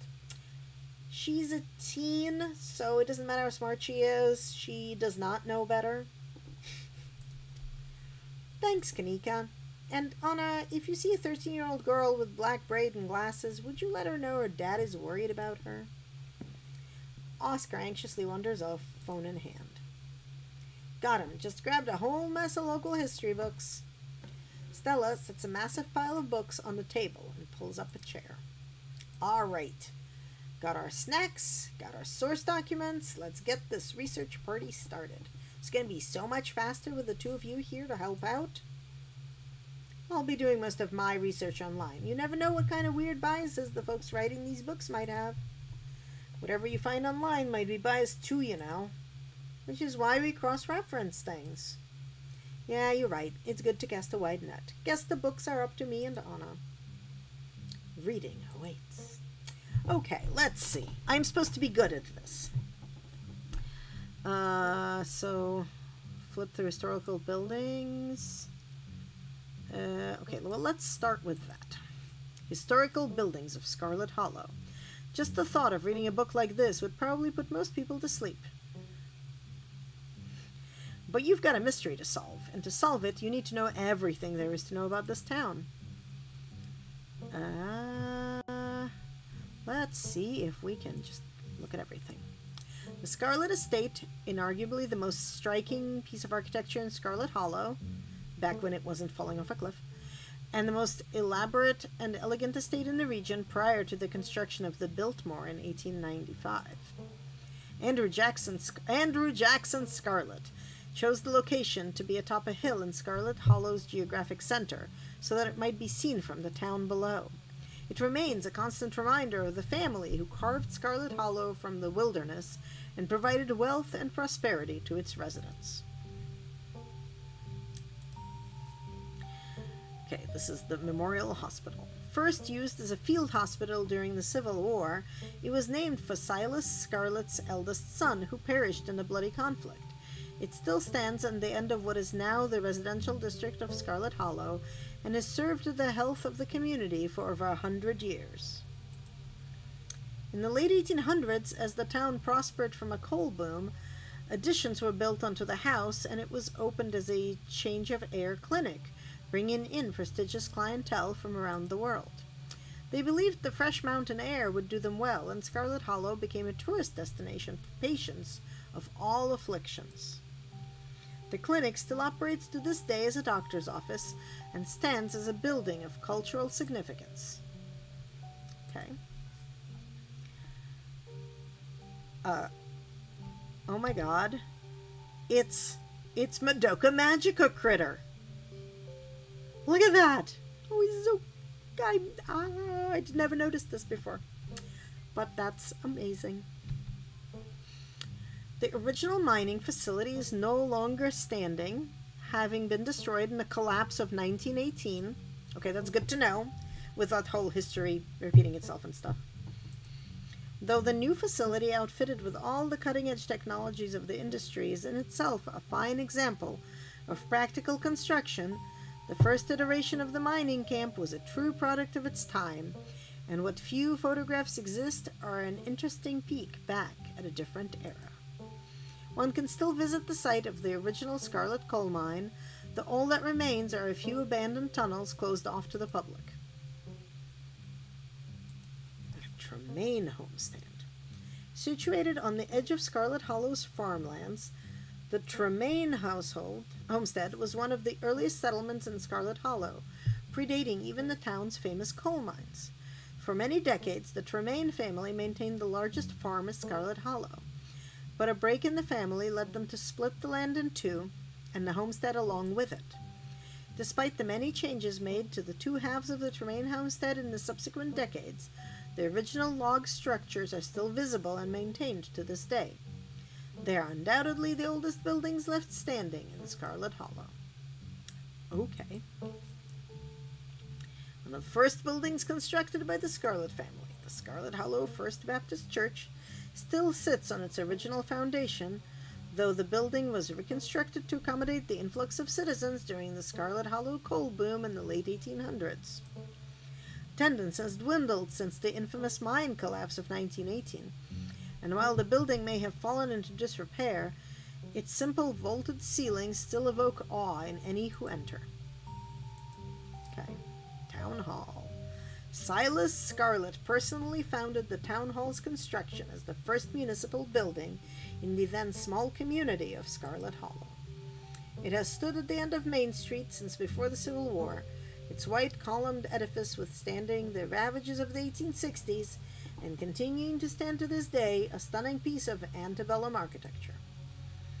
After the town of Scarlet Hollow switched to a dog mayor system of governance in the 1920s, the building has been put to different use, though the upstairs still house the town archives and a special ceremonial office for events with the mayor.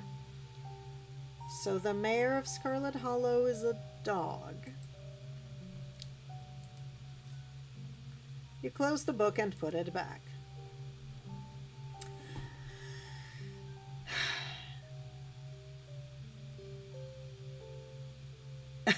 It means, I think, that the mayor is literally a fucking dog.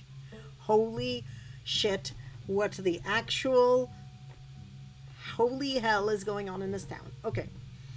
Alright, do we want a history of the mines? I mean, I think we can do all of them. So let's look at the mines.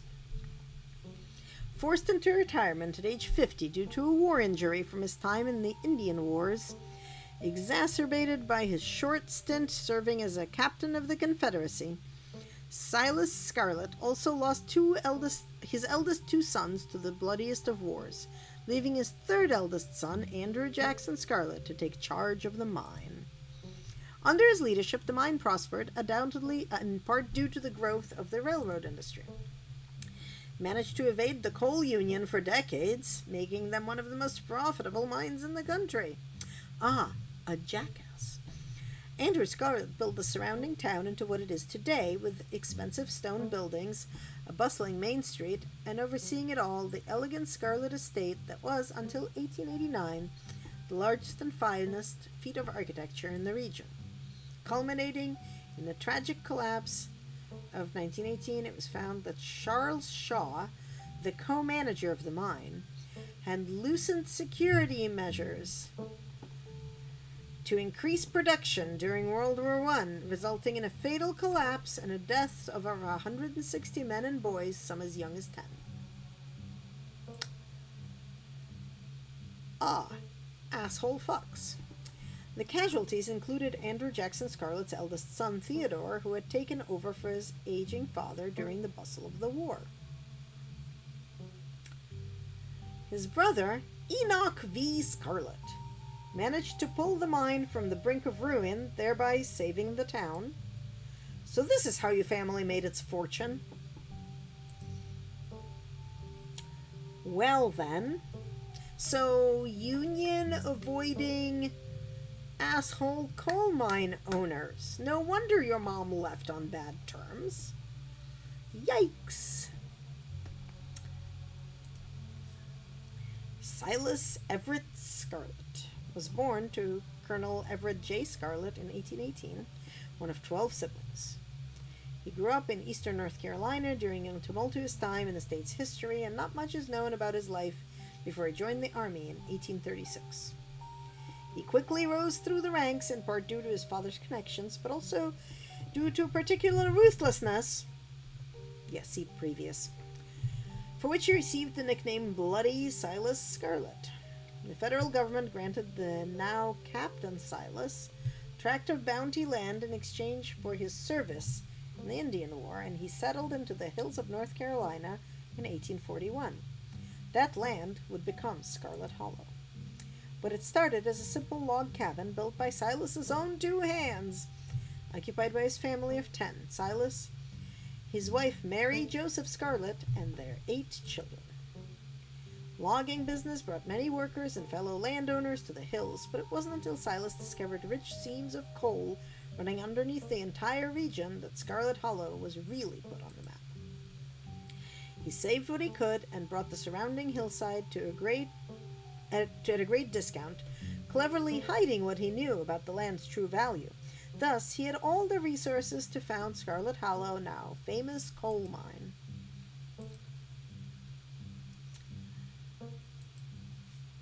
Okay, Appalachian folk monsters. A few entries catch your eye.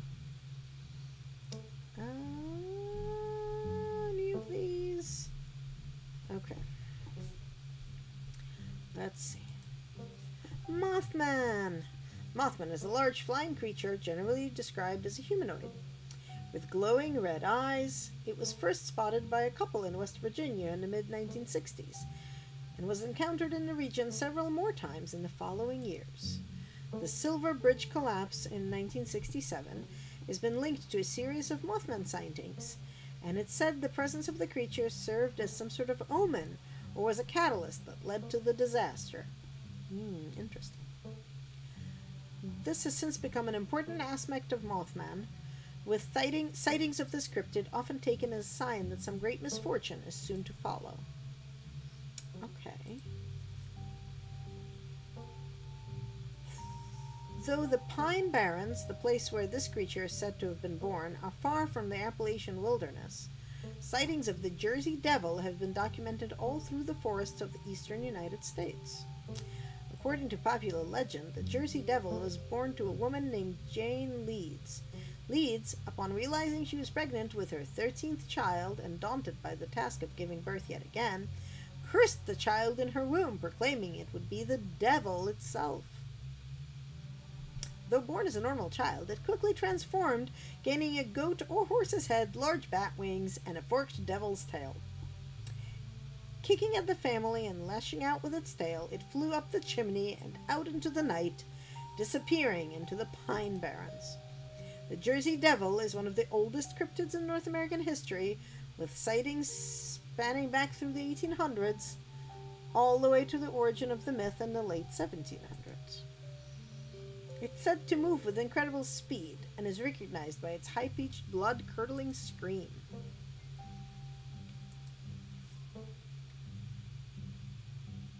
Ginseng babies? Is that like a mandrake? It's safe to say life was hard in the South after the Civil War. The land and its people had been ravaged by conflicts, and many turned to unusual industries to get by. One such industry was that of ginseng diggers, or sang diggers, as they were colloquially known, who eked out a meager living for themselves by digging up and selling wild American ginseng. Myths surrounding sang diggers were plentiful, but most prominent among them was that of the ginseng baby. It was said that if you dig up a ginseng root on the night of the new moon, it will cry like an infant and leave blood in the earth when it's torn free. The parallels to European mandrake myths are clear, and it can be assumed this myth arose from cross-pollination from European immigrants. But perhaps, on the night of the new moon, you should go out and dig up a ginseng root, see if it cries, and check the earth for its blood. For it could be that the myth spread not through legend passed down through immigrant families, but from the unsettling experience of these Appalachian foragers. Okay. One of the most famous hauntings in North American history, the Bell Witch, was a strange entity that plagued the citizens of the Red River region of Tennessee in the early 1800s. Many strange phenomena have been attributed to the witch through the years, but the most famous was the haunting of the Bell family. It started out as a fairly typical haunting. Oh, yay! Thank you for resubscribing, Oathbound. Yeah, it is fantastic. It's hand-drawn. This is entirely hand-drawn. It is amazing, and the story is equally amazing.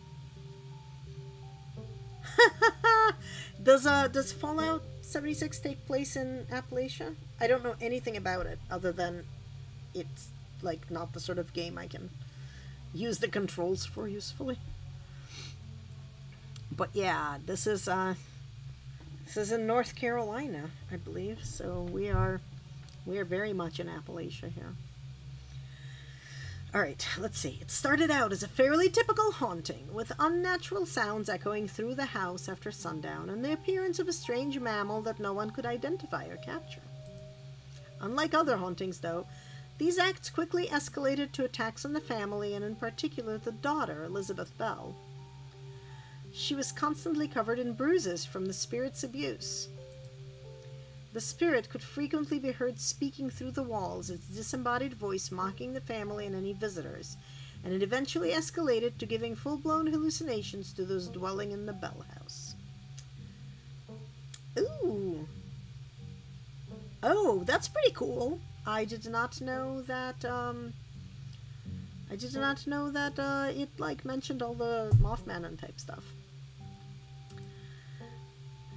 Though this haunting ended in the early 1800s, its activity continues in the region for many decades. It could be that the entity known as the Bell Witch may still dwell in the Red River region to this day. Ooh. The Hopkinsville Goblins case was a supposed close encounter with extraterrestrials in the 1950s near Hopkinsville, Kentucky. It's kind of adorable. During the incident, 5 adults and 7 children arrived at the local police station claiming that a group of small, chrome creatures had besieged their farmhouse for hours. When police arrived on the scene, they found bullet holes and spent shells, but little else in the way of evidence. Skeptics suggest the family had simply misidentified a group of great horned owls. Even so, the incident remains one of the most thoroughly corroborated and documented cases of extraterrestrial contact. Alright, so these are no longer book smarts, but let's, let's read about them anyway, because might as well learn all about Often linked to Cherokee legend, some cite the Wampus Cat as originating with the story of a woman who sought vengeance against a monstrous cat demon for driving her husband mad. She hunted it down and, by wearing a bobcat mask, tricked it into using its own vile magic on itself, freeing the people of their region from its evil. Others say the creature comes from a story of a woman who wore the pelt of a wild cat to witness forbidden hunting rites. The hunters of her village gathered to perform the rites, and she watched in secret from underneath the cat's pelt, but was soon discovered. For in her indiscretion she was fused with the pelt and transformed into a creature that was neither human nor cat, forced to wander the wilderness alone, feared by all. Her calls are those of great sadness and serve as a warning to anyone who dares go against tradition. Thanks, story. Tommyknockers originated in Cornish mythology, spreading to the United States when Cornish immigrants began working in Appalachian mines. They're named for the knocking that can be heard from seemingly within the walls before a cave-in. Yeah, so like the first version is a slightly weird, mystical Native American tale, and the second version is like some stupid moralistic nonsense about women knowing their place. Like, fuck that shit. I'm gonna stand by that first version. Cat demons drove her husband mad. Okay. Yep, the walls knock before a cave-in. According to some, the knocking serves as a benevolent warning. Others believe that the creatures take stolen hammers to the supports of the mines and collapse them on whoever is unfortunate enough to still be inside. They are traditionally thought to be impish, leprechaun-like beings, but some claim they are the spirits of dead miners, forever cursed to haunt their final resting place. Talipo. There was a hunter who lived in a tiny cabin in the middle of the woods, all alone with his hunting dog. One night, after a particularly bad week of hunting, both their stomachs empty, the hunter spied something out of the corner of his eye. Some small creature had gotten into the cabin through a hole, and before he could even figure out what it was, he'd drawn his gun and fired at the thing, his hunger guiding his actions. But it was quick, and ran back through the hidey hole and out of sight, leaving only its long black tail shot off by the hunter's rifle. "Guess that'll have to do," he said to his dog, and threw the tail in a pot to cook a soup. That sounds like a terrible idea. He and his dog ate well that night, the tail filling them both up. The hunter crawled into bed satisfied, and his dog curled up at his feet. He woke up to the sound of long nails scrabbling across wood. His dog was nowhere in sight, only a rumpled spot on the covers where he'd been. And in the gloom he saw two big yellow eyes staring right at him. "I want my taily-po," a high, hoarse voice croaked from the darkness. "Go away," he screamed at the thing. But it stepped closer to him, still shrouded in darkness, the sound of long claws dragging across hardwood accompanying its movements. "I want my taily-po," the creature growled again. "I'll get my dog after you," the hunter squeaked, his voice catching in his throat with fear, but there was no dog to be seen. "I want my taily-po." Before the hunter could so much as scream, the creature leapt from the darkness, long claws stretched out toward the hunter. No one is sure what the creature did to him that night, but the next morning all that remained of the hunter, his dog, and his cabin was a chimney standing alone in the woods. Well then. I think I'm all done. Let's check in. Achievement unlocked. Lore Master.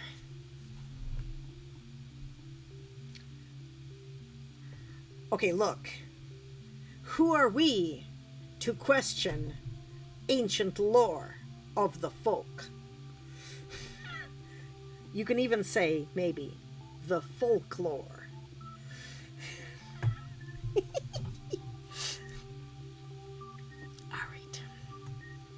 Alright, if we're going with what Kanika's mom told us last night, I think we can rule out any natural disaster as what brought the Chichlings here. but not nuclear incidents. Looks like our state has a history with those. What about y'all? Find anything? Before you can respond, a handsome black cat leaps onto the table. Stella quickly slams her book shut. Aw, hey Pixel. You might want to close your book. He loves to rip up any paper he can find. Ha, don't worry, little guy. I didn't forget your treats. Pixel immediately goes to town on Stella's treats. Aw, kitty. Sorry if Pixel's bothering y'all. Hopefully he hasn't gobbled up any of our books. He can't stand the thought that people might pay attention to anything that isn't him.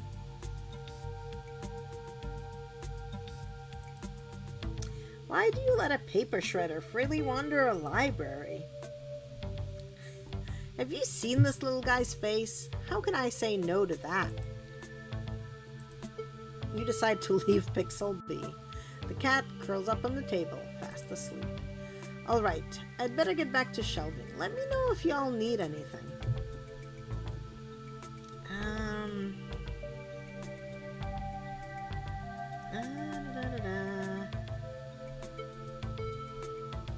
Well, let's do the one that says Booksmart. Alright, let's talk about historical buildings of Scarlet Hollow. Oh my god, you read that? That book was assigned as punishment if me misbehaved in school. It's an excellent sleep aid. NyQuil and melatonin have nothing on historical buildings of Scarlet Hollow. Rumor has it that nobody has read it from cover to cover. You guys are missing out. It's one of my favorite books here. Such rich history. Guess we're just kindred spirits, Anna. Har har. Yeah, I read the boring book. We mean that as a compliment. Yeah, I thought it was pretty interesting too.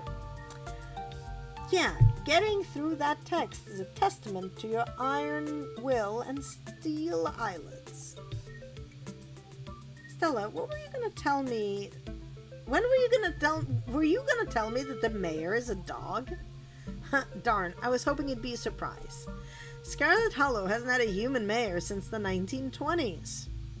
Yeah, if you were hoping the mayor might be able to help us out here, you're out of luck. What happened to the estate? At some point, the hill it was built on started falling apart. I think it's pretty stable at this point, though. Is it? Stella, you've seen the place, and half of it is still mostly okay. Why don't people go to church here? We just never really had a good pastor around those parts. Not as long as I've been around, at least. And I'm not really much of a church person anyway, but who has the time? The building gives off weird vibes, too. Not in the fun, haunted way. Even the hospital here is named after my family. I know it's in the name, but calling it a hospital is generous. Right now, it's a one-woman medical clinic. If any serious emergencies happen these days, we've got to call an ambulance from out of town. That's where Reese and his mom live. She's the town doctor, though these days she doesn't really see a lot of patients. The Tremaine Homestead seems like the only thing here that doesn't have the Scarlet name stamped on it. Yeah, I think they've been around these parts even longer than your family, though they're the Tremaines and the Colloways now. They literally split their farmhouse in half over that schism. Duke, rest his soul, was one of the last two Colloways left. I guess it's just down to Bo now. I can't imagine what he's going through right now. Okay, so if there's some sort of weird ancient evil, we probably are going to need to talk to the even older than us family in town. So about the coal mines here. Kanika visibly shudders. I get cold sweats just thinking about being in a place like that. I feel for the guys who work up there. I could never. Speak for yourself. I love a good crevice.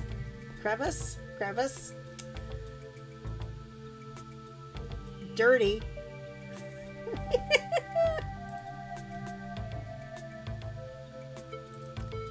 What happened after the mine collapsed? The book just kind of glosses over that. There was a union for a little bit, but it didn't last. There's not a whole lot written about the past century here. Yeah, the Scarlet Hollow mine isn't exactly the most ethically run business. No offense or anything, I'm sure Tabby runs the mines better than Charles Shaw did. Still hasn't let the union in, though. There's a reason she and I don't talk.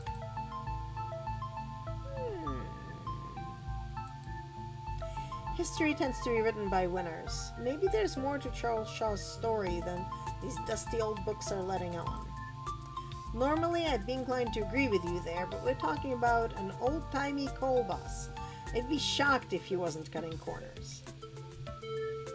Anna does make a fair point. Shaw was certainly a problematic figure, but there might be other details that were lost to time. Sure, but the guy was run out of town on a rail. Oh my god! That picture! In the front hallway. He was literally run out of town, tied to an I-beam. He was literally run out of town on a rail. And that's not a figure of speech. Back then they actually tied you to a rail and ran you out of town. There's a big mural of it over on the far wall.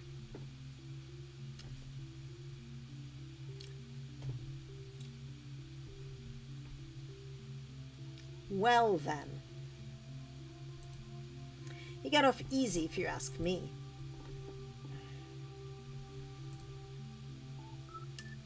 A union-busting mine collapsed from poor working conditions. Color me shocked. Yeah, it's pretty awful. That's what that sculpture out front is for, commemorating all the men and children who died that day. Every kid in Scarlet Hollow learns about the collapse of 1918. Our teachers love to emphasize how many children they had working down there, probably to try and show us how good we have it, or whatever. Low bar, if you ask me. You know, that could be what the ditchlings are warning us about. Another collapse. Writing it down on a list of potential disasters.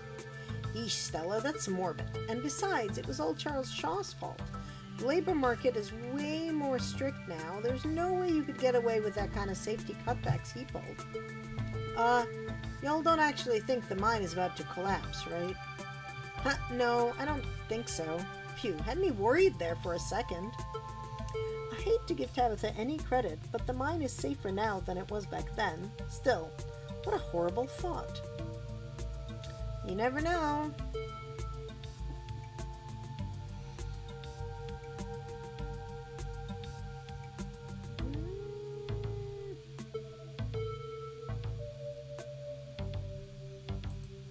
I'm not sure I agree with the collapse angle, but the mines seem important. The whole town is built around them. Yeah, that's fair. They're bound to be relevant in some way.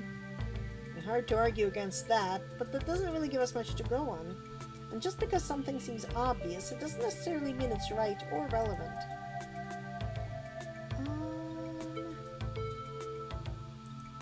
Stella, what was that you were saying about nuclear incidents?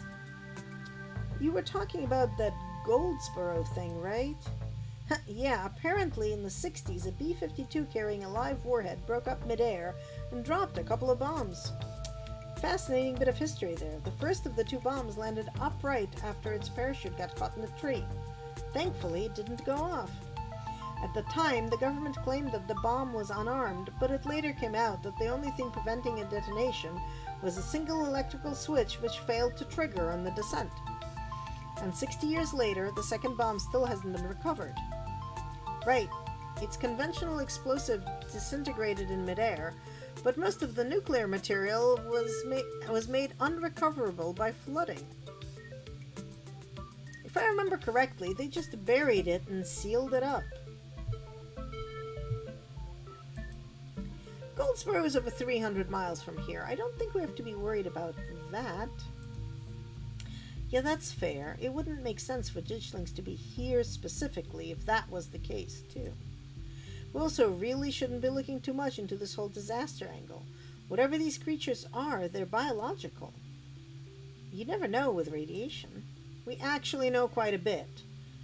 It just melts you. It doesn't make monsters. And a 60-year-old bomb isn't going to explode on its own hundreds of miles away and kill us here. You never know. There could always be a whole underground society of bomb-worshipping mutants just waiting to blow it up. That's true, Stella. You never know. It is a town with a dog mayor, after all. Because I've missed this.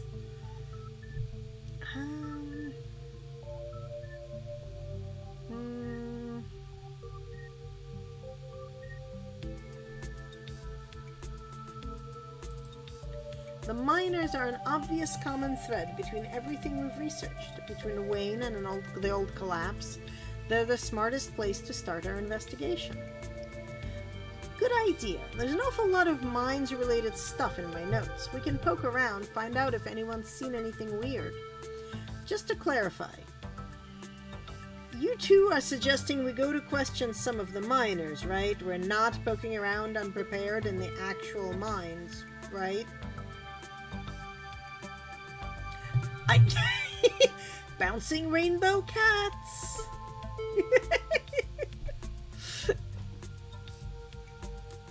Stella. ... Right? Yeah, totally, 100%. I would never. We don't even have a good reason to go down there. Eee, bouncing cats! Bouncing cats are amazing. Good, let's keep it that way. You know how I feel about mines. I promise, Neeks, we're just gonna question some of the miners. And if that questioning gives us a good reason to poke around, say a cool abandoned coal mine, then we'll cross that bridge when we come to it. You can cross that bridge when we come to it. I am not going underground. Just messing with you. We'll stick to the surface. Yeah, and hopefully we can find out what happened to Wayne while we're at it.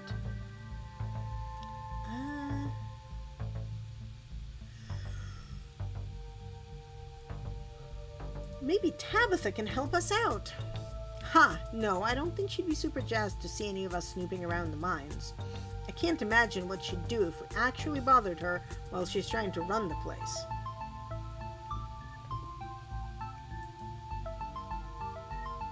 She does get a little grumpy when she's at work. She gets grumpier at work. I'm pretty sure snark is that girl's baseline level of existence.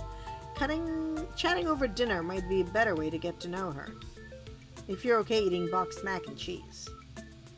We can sneak around the mines, no problem. I'll make sure to keep my eyes peeled for her. She won't even know we were there.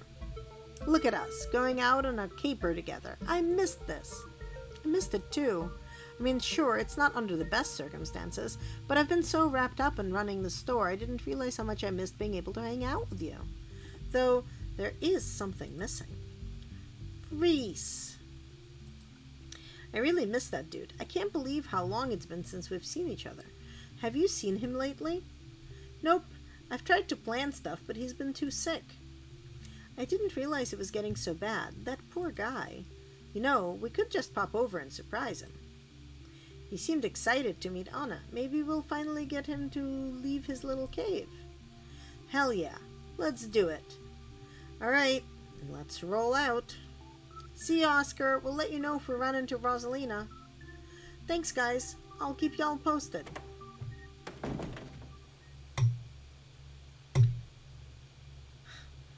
Reese's home stands on the edge of the forest wall, an isolated buffer cushioning the rest of the town from the unending wilderness. Unlike several of the other entries in historical buildings of Scarlet Hollow, this one still looks mostly like it did in the book. Reese, it's Stella. I brought some buddies, too. Shh, not so loud. He's still sleeping. Can I help you with something? The woman in the doorway stares directly into your eyes. You can practically feel her simmering irritation washing over you. Hi, Dr. Kelly. We were wondering if it would be okay if Reese could come hang out. Nothing strenuous, we promise. I'm not going to wake him up. If he's sleeping, he probably needs it. Whatever you two have planned is probably beyond what he can manage right now anyways. Oh no, poor Reese. It's just been so long since either of us have gotten the chance to hang out with him. I'm sure he and Anna would get along super well, too.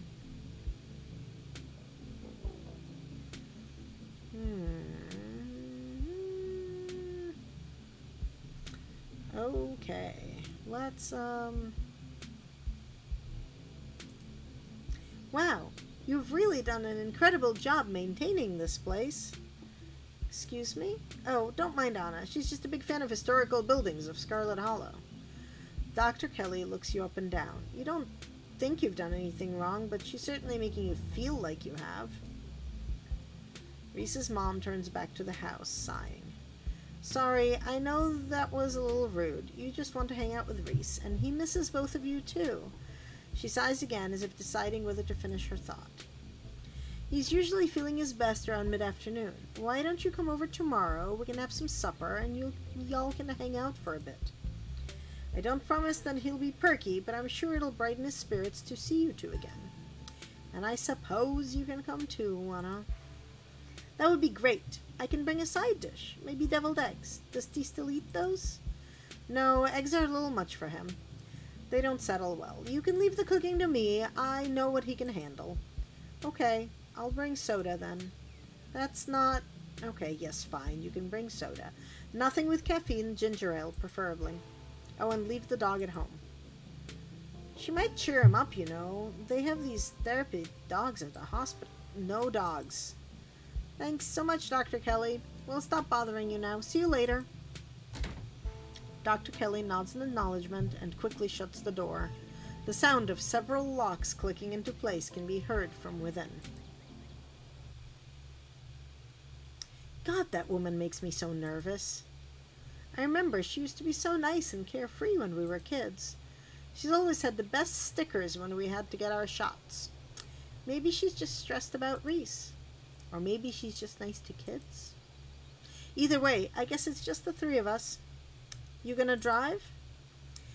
Yeah, sorry. I don't like the thought of going up there without the van. Cool. I'll take my shortcut then. It shouldn't take long for me to get there. You're welcome to tag along, Anna. Don't worry, I won't be offended if you'd rather ride with Kanika. I'm sure you're probably sick of the woods. Either way works for me.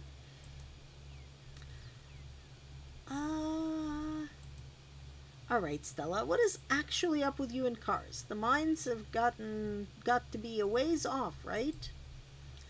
Don't worry about it, Anna. There's a lot of junk in the back of my van. It'll get a little tight with more than 2 people. Okay. I'll ride with Kanika. See you in the mines. Achievement unlocked. Mystery machine. Kanika is a careful driver, but her old van still bumps around in the mountain roads. Sorry about that little diversion, but I'm glad it means we have solid plans with Reese. It's hard to get him to come out, and I don't think the isolation is good for his health, no matter what his mom says.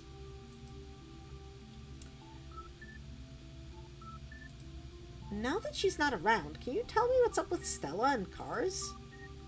It took some convincing to get her to ride back with the cops last night, even after everything that happened in the woods. She brushed me off when I asked her about it last night, too. I was wondering if there's more to it than just, like, not liking them. Wait, she actually got into a car last night? She must have been really freaked out. That's how her parents died. Car crash. She was in the car, too. Just some cuts and bruises. But she doesn't like cars and tries her best to stay away from them. I don't think she's ever going to actually leave this town.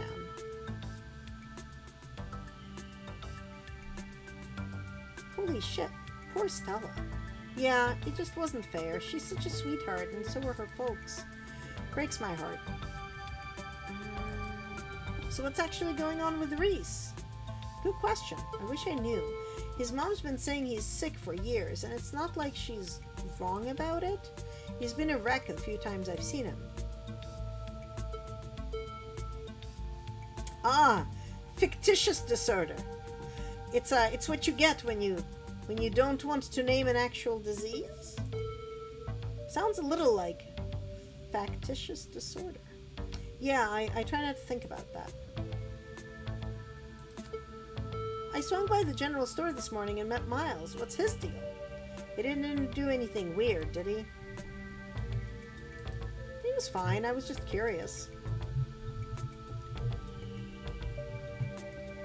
So, I don't know if it's an actual disease or if it's like a serial bar filed off of Munchausen by proxy.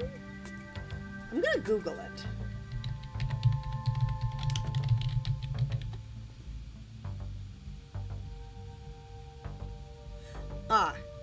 So it is related to Munchausen.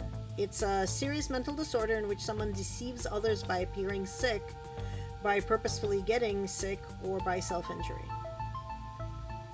Factitious disorder can also happen when family members or caregivers falsely present others, such as children, as being ill, injured, or impaired. So I think it's the technical name for Munchausen's and Munchausen's by proxy. Like, you see it on, like, SVU, right? Where, like, a parent is giving a little bit of poison to their kid so their kid is sick so they can, like, make pleas for donations online and stuff. So apparently it's another name for that. But yeah, something's creepy is going on with Reese. Hopefully it's not that.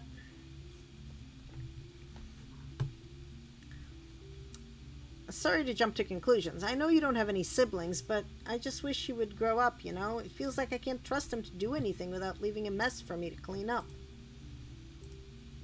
Don't get me wrong, he's family and I love the guy, but he sure doesn't make it easy.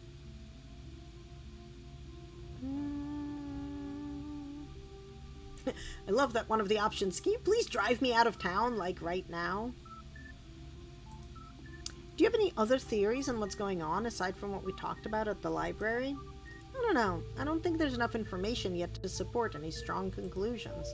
Though I've been wondering if what you two saw was maybe some sort of mutated animal, like a strain of hairless monkeys or raccoons or something. Do you know about Morgan Island? It's off the coast of South Carolina.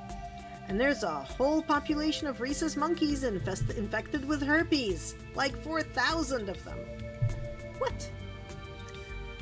I have an acquaintance whose mother genuinely Munchausened her, and terrifyingly enough, literally was a doctor, and was thus able to put her on all sorts of crazy psych meds when she was a kid.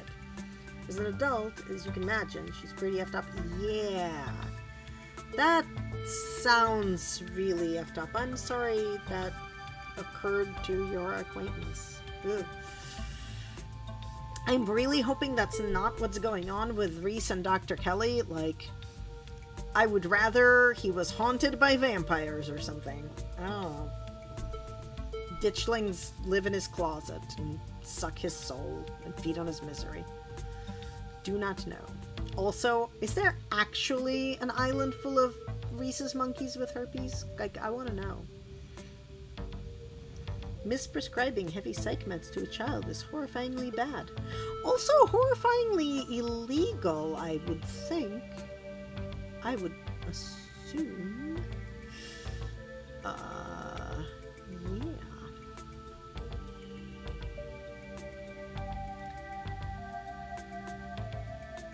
Oh my god.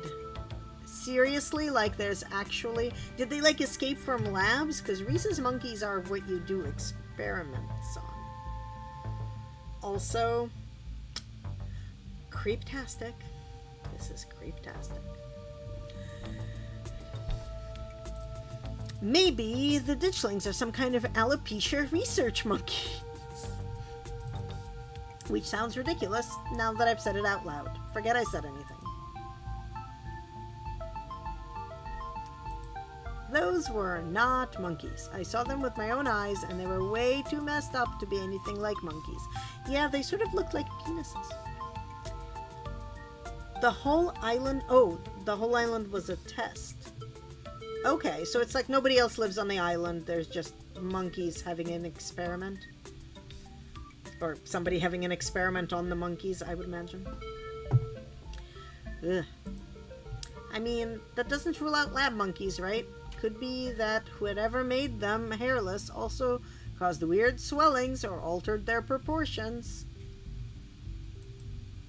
But like I said, we don't have anywhere near enough information. Have you ever thought about living somewhere else? Getting a little personal, huh? Okay. I love this town, don't get me wrong, but my presence here is temporary. My mom hasn't been too keen on running the general store since my dad died, and you've met Miles. I took some time off from school to help keep things running for a bit. I'm hoping to get back to it next spring.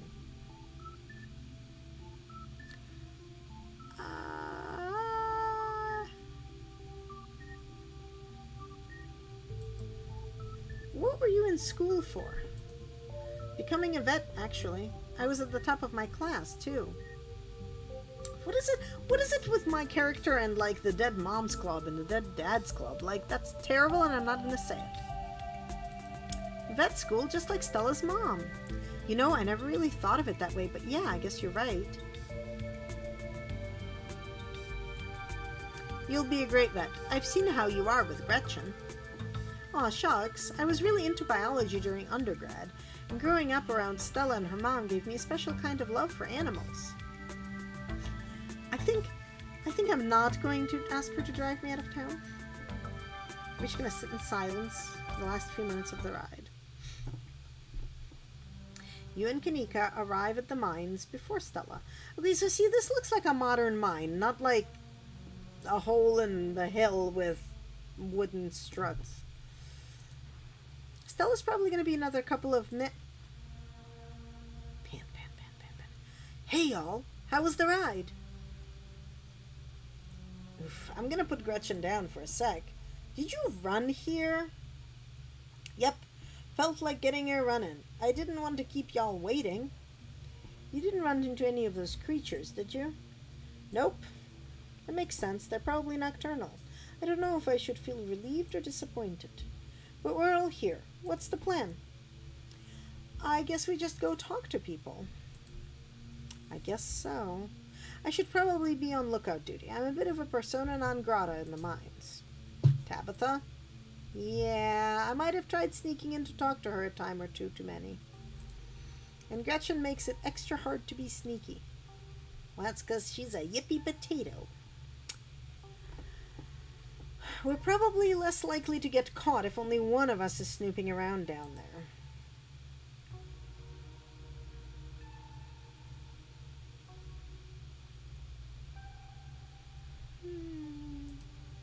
If Stella's on lookout duty and only one of us is going in, what's the third person doing? You know those cheesy rom-coms where someone wears an earpiece on their first date? Oh, do you have some kind of surveillance rig in the back of the van that I didn't know about? What? No. I have a pair of earbuds with a really good microphone. We can just do a group call. But okay. I take it I'm the one of us you're talking about? Tabitha and I aren't exactly friends. Pretty much all of the miners shop at the general store. I don't want to make folks uncomfortable, you know? It's probably for the best, Anna. You're good, Kanika. I've got this. You'll do great. I'm probably not going to do great. Hear those earbuds I mentioned earlier? Kanika hands you a pair of earbuds. We can feed you questions if you get stuck, and Stella can give you a heads up if Tabitha's headed your way. Dang, I've missed doing this sort of thing with you. You're so thorough. Aw, thanks. I do my best. I guess we should part ways and start the call, yeah? Stella and Kanika break off, leaving you alone at the entrance of the mines. Only good things can come of this. Your phone buzzes. Hey, can you hear us? Try saying something.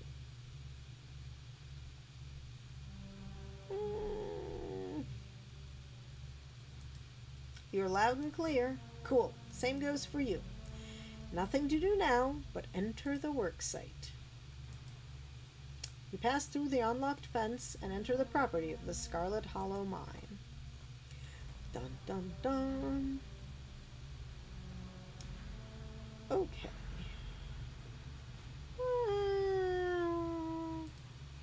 I'm in. Alright, Morpheus. Morpheus, good to know. Okay.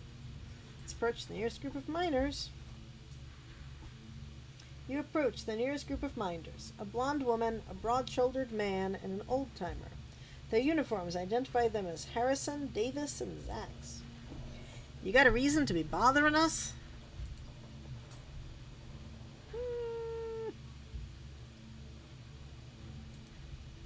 Do you know anything about a guy named Wayne? Yeah, we knew him. He was such a cut-up. Missed that dude. What happened to him? Miners shift for a moment, uncomfortably glancing at one another. Isn't that the guy y'all said was, he's gone. That's all that matters. What happened to him? What are you, some sort of cop? Yeah, I'm a cop, and I'm looking into whatever happened to Wayne. Yeah, I don't like the smell of this one bit. I know bait when I see it. Let's get out of here. Our shift's about to start anyway. Sorry. Okay, so... They kind of implied he was dead, maybe?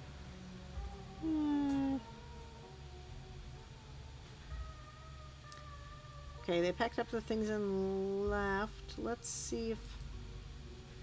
You head over to the next group of miners. Before you can reach the miners, you're struck by an intense feeling. You recognize the hollow terror as the same thing you felt last night when you set eyes on that awful man in the miner's jacket. Ah, this awful man in a miner's jacket with a bag over his head. You shouldn't be up here. It's dangerous. What are you? Flesh and blood, much like yourself. You don't have to be afraid of me. Stay home. Wait for the week to end. Don't keep putting yourself in the path of danger. This is all I ask. Before you can say another word, the figure is gone. Hey, Anna, are you still there? We've just been getting static from you. Wayne got the jump on me. Whoa, I thought I saw you talking to someone down there. Are you okay? Whatever he is, I don't think he's human. I hate to say it, but with how the call went to static, what if he's a ghost, like actually a ghost? You hate to say it? Stella, I don't think anything would make you happier than Wayne being a ghost. Also, ghosts aren't real. Hey now, just because I want ghosts to be real doesn't mean I want this ghost harassing Anna. He told me to stay at the estate for the rest of the week, that I'd be safe there. Why would he tell me that?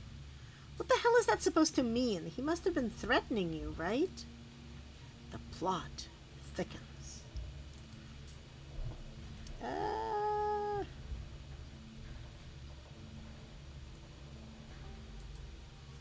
Wayne's trying to make me leave just means we're on the right track. I'm not about to back down. Whoa, so brave. Heck yeah, Anna. We've got your back. Let's find another group of miners. Hey there. Can we help you with something? Do any of you know a man named Wayne? Wayne? Do you mean Sam Wayne? Okay. So, like, Samhain? That kind of Sam Wayne? Guess Wayne says the last name. What are you asking about him for? Wait, have you seen him? I saw him just now. He muttered some creepy stuff to me and disappeared. I knew it. He probably just back to camp after whatever he went off to do. Hold on a tick. Creepy isn't exactly his MO. You know that, Isaacs. How do you know it was Sam Wayne? I don't recall seeing your face around here before.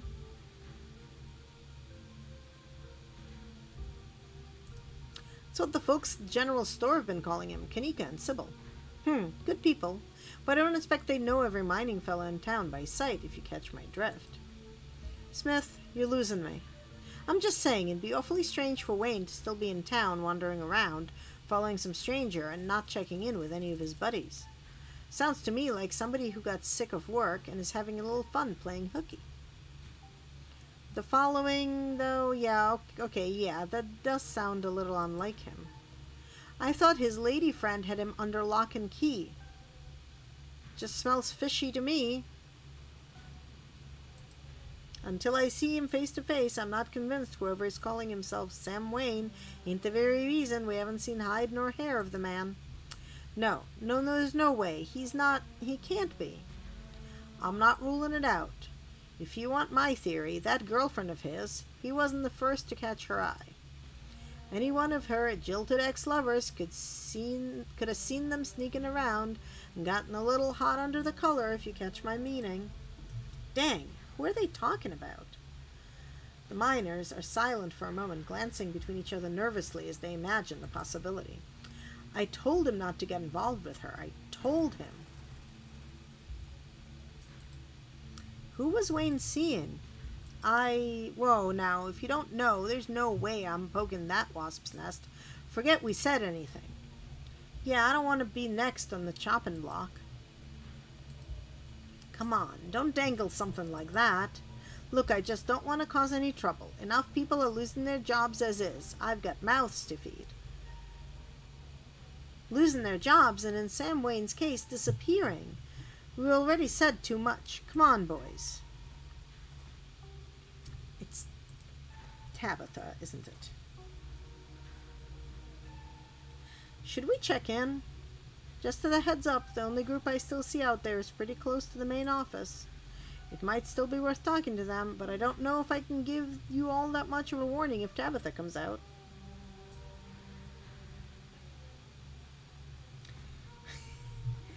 I can wait for you to run to the restroom, because I need to, like, take a drink and stuff. So go. Let me know when you're back.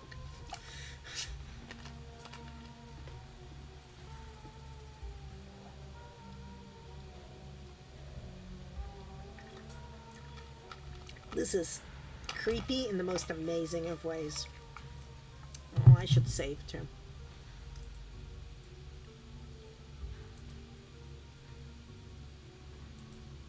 And see if, like, what the book thinks my... Yeah, so there's no more new big decisions yet. Clearly we have not yet done any big decisions today. However, it might be a good time for another instance of content warning time. Why are my things not working? Things, why are you not working? Thank you. I might accidentally have pressed it a third time. So, oopsies. Oopsies. But definitely content warning time, because, you know, because these contents, they need to be warned. I apparently also can't, like, say things like a normal person. But that's alright. We will wait for Pengu to get back. Also, it's Friday. I don't see Rano streaming. Sad face. I think I also missed his Forbidden West stream, because he was going to do a further in the Forbidden West game, I think on Wednesday, but I think I missed it if he did it, so. Thus, sad face is sad. But that's alright. We'll catch up at some point.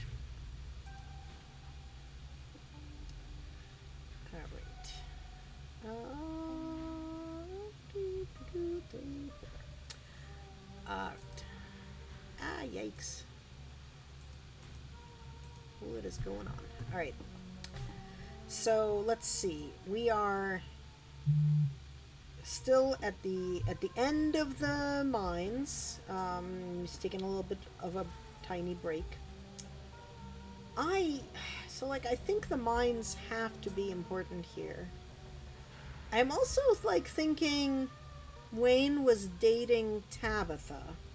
Just based on the whole, like, we don't want to tell you because we don't want to lose our jobs thing. But, like, that's weird and creepy and stuff. Also, I don't know why he's wearing a bag on his head. Is he, like, transforming into something evil or something? Did he get his nose broken? Does he look like somebody he doesn't want me to recognize? Like, I'm not sure.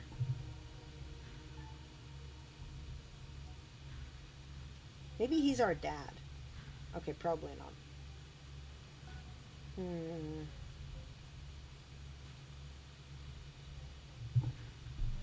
Don't feel bad.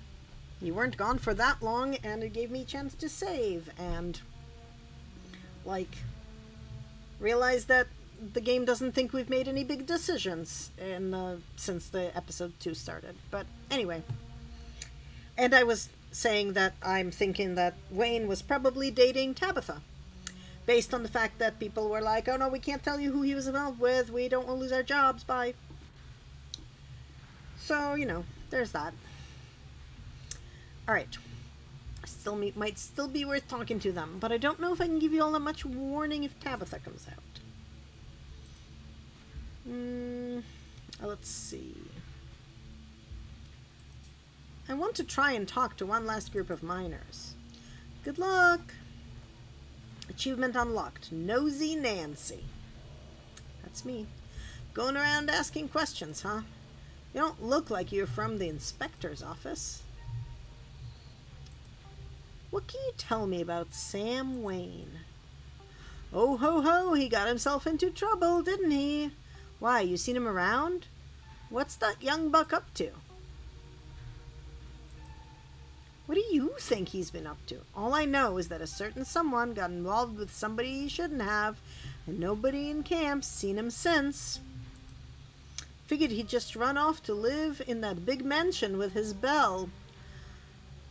I feel like I am not wrong in my theory. Stella audibly gasps. The thought of a strapping young man like him with that sour-faced broad always left such a bad taste in my mouth. Oh my god, gross.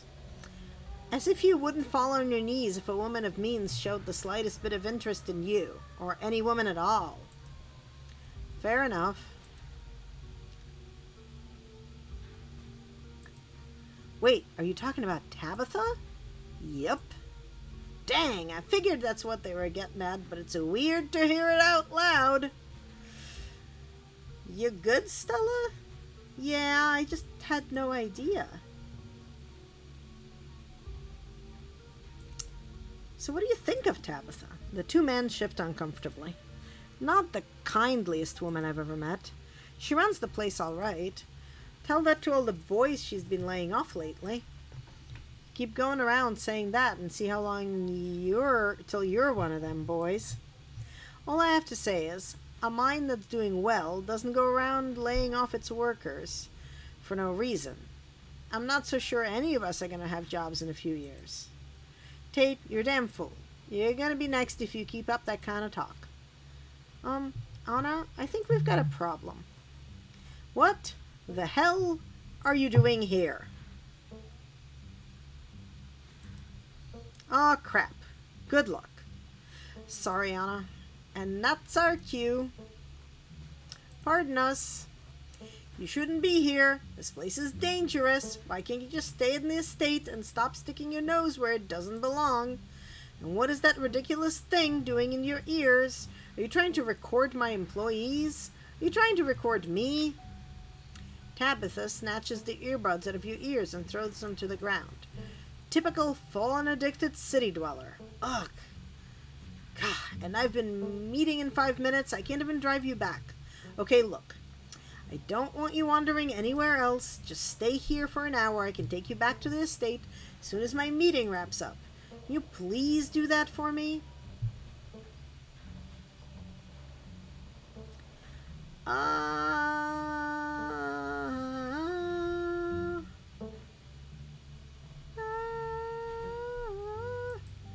I just wanted to spend some time with my favorite cousin.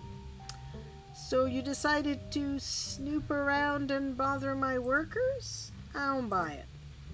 Don't move a muscle. Don't make any more small talk. These people are supposed to be working. I'll see you in an hour after my meeting's done. Tabitha rushes off to her meeting. You stoop to the ground and pick up Kanika's earbuds. Sorry I wasn't able to give you better warning. You good? Yeah, I'm good. You're interrupted by a sudden movement out of the corner of your eye.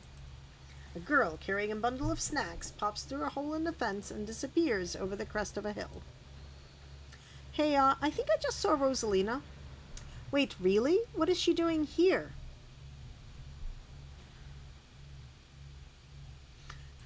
Clearly, she's doing a delinquency. I mean, yeah, but what kind of delinquency? Only one way to find out. Let's go after her. You rush over the hill and get your bearings, the sounds of active mining fading into the distance. Rosalina is nowhere to be found, but dusty footprints point towards a nearby mine. Something about the mine feels wrong, as though a cold anger lies buried inside, sucking the life from the surrounding hills. Creep-tastic.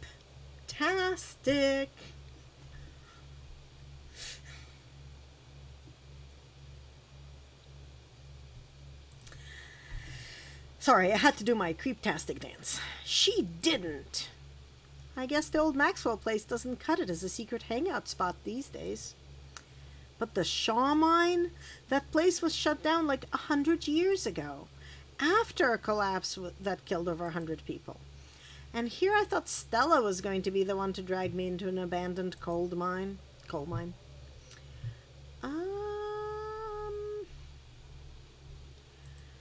Hey, remember all those bad feelings I got last night? This place feels straight up cursed. I mean, like Kanika said, a lot of people died down there. There's a lot of spooky history to this place. For all we know, maybe all that death left some kind of mark down there. Okay, just because a bunch of people died in there, it doesn't mean it's cursed. Come on, I'm not about to let Rosalina get hurt in there. Even if it means I have to go underground. Whoa, you're sure, Neeks? Anna and I can handle this on our own. Yeah, I'm sure. As much as I hate confined spaces, I hate the thought of other people getting trapped down there even more. Stella and Kanika disappear into the mines. Before you follow, you briefly wonder if you should let Tabitha know about this. Yeah, you really should. You pull out your phone and dial your cousin. What is it? You know I'm in a meeting. A kid just snuck into the Shaw mine. I figured you should know. What? Are you serious? Why do things keep happening to me? Ugh, whatever. I'll head over there as soon as I can. Just stay where you are and wait for me, all right? God, I don't even know why I'm trying to reason with you. It's not like you'll listen. At least she knows that.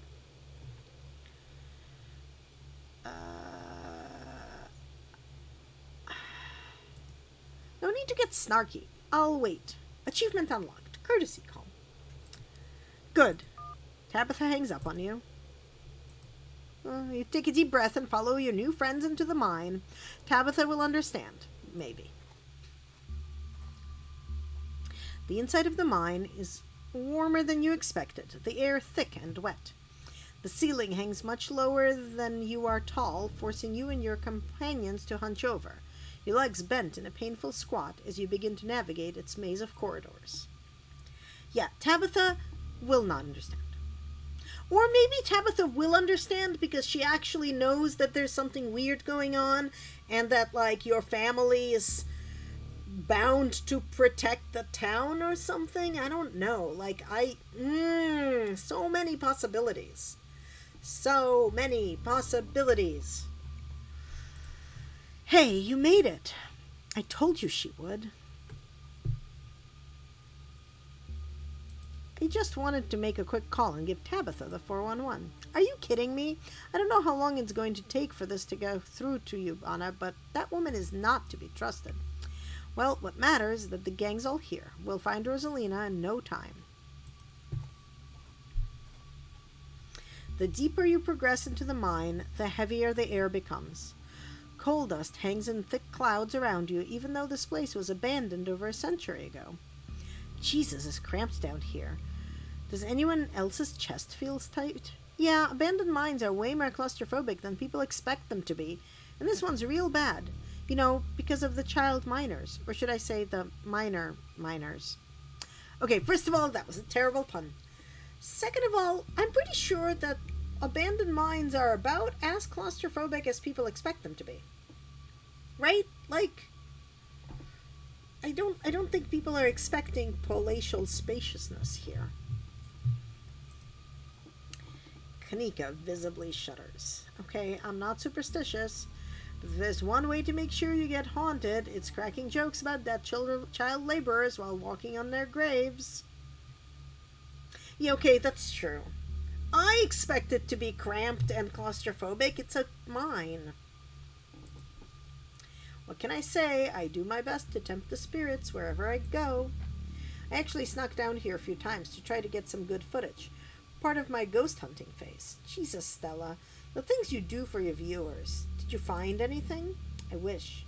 If any place in Scarlet Hollow was actually haunted, it'd be this mine, hands down. But all I got was dust in my lungs and a couple of false alarms. Stella pauses as sound rushes overhead. Oh my God, what was that? The mine's going to collapse and we're all gonna die in here, aren't we? Stella sighs longingly. That's just how wind sounds down here. You sound so disappointed. It just brings back memories of my first foray into these depths. Every time I thought I'd finally found a spooky ghost, there wound up being a very unghostly explanation. Like local wildlife, for instance. Stella turns her flashlight towards the alcove overhead. These guys got me real good last time I was here alone. Oh my God, there are bats down here? I'm gonna get rabies, aren't I? I'm going to get rabies and die in a mine collapse. You holding up okay, Neeks? Yeah, sorry, I'm just a little on edge. Kanika is stopped mid-sentence by a thunderous knock echoing from deeper in the mine. Okay, didn't we just read that knocking in the rocks is a sign the mine's gonna collapse? Okay, what was that? That was... I have no idea what that was. Did that sound like knocking to you guys?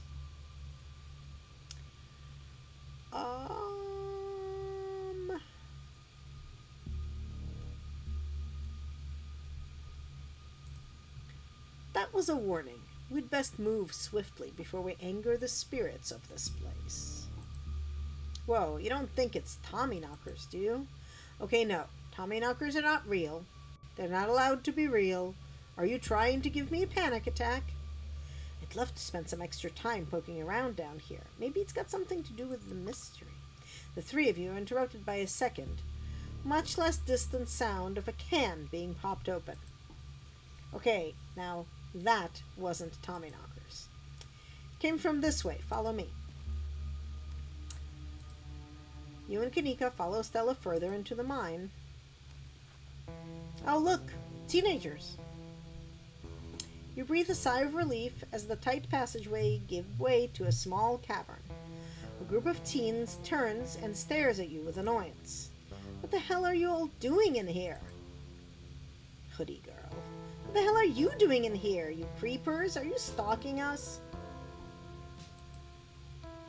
Yeah, creeps. So we got Hoodie girl over here, and Plaid girl, Rosalina, and Kanika's brother Miles, and this dude. Hoodie girl. I just said that, Alexis. If I wanted you an echo, I'd yell into the Grand Canyon.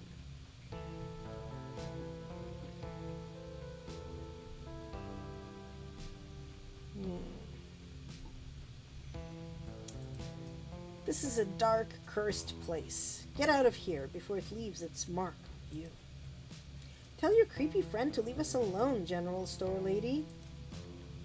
Rosalina, your dad is worried sick about you. And if you ask me, he was right to worry.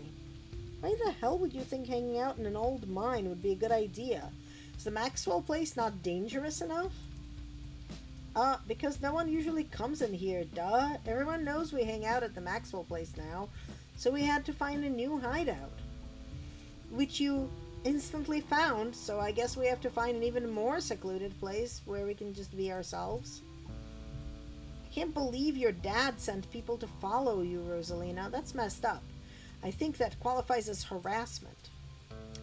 You're right, Becca. It is messed up. I don't need him telling me where I can go. You could at least check in so he knows you're not dead.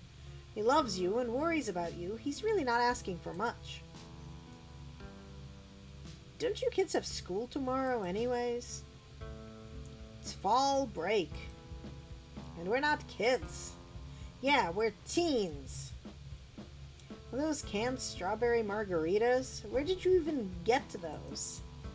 The teens avoid eye contact. Miles tries to melt into the cavern's wall. Oh no, I know that isn't you, Miles. It had better not be you. Yeah, whatever, it's me. What are you even doing here? Becca's right. Sounds to me like you're stalking and harassing and all that. You're supposed to be minding the store. It's not like anyone ever comes in on Tuesdays, and Mom's there, so it's fine. Eyes dart uncomfortably around the cavern as Kanika tears into her brother. It's not fine. It's extremely not fine. Why do I always have to be the responsible one? Do you know what I would give to be as carefree as you? I left school so you would have a chance to live your life, and this is what you're doing with it? What would Dad think if he could see this, stealing booze from the family store to dick around in an abandoned mine? Dad's dead, Kanika. But if he were here, he'd be disappointed you wound up being such a bossy jerk. Who cares if we're having canned margaritas somewhere nobody's supposed to bother us? Okay.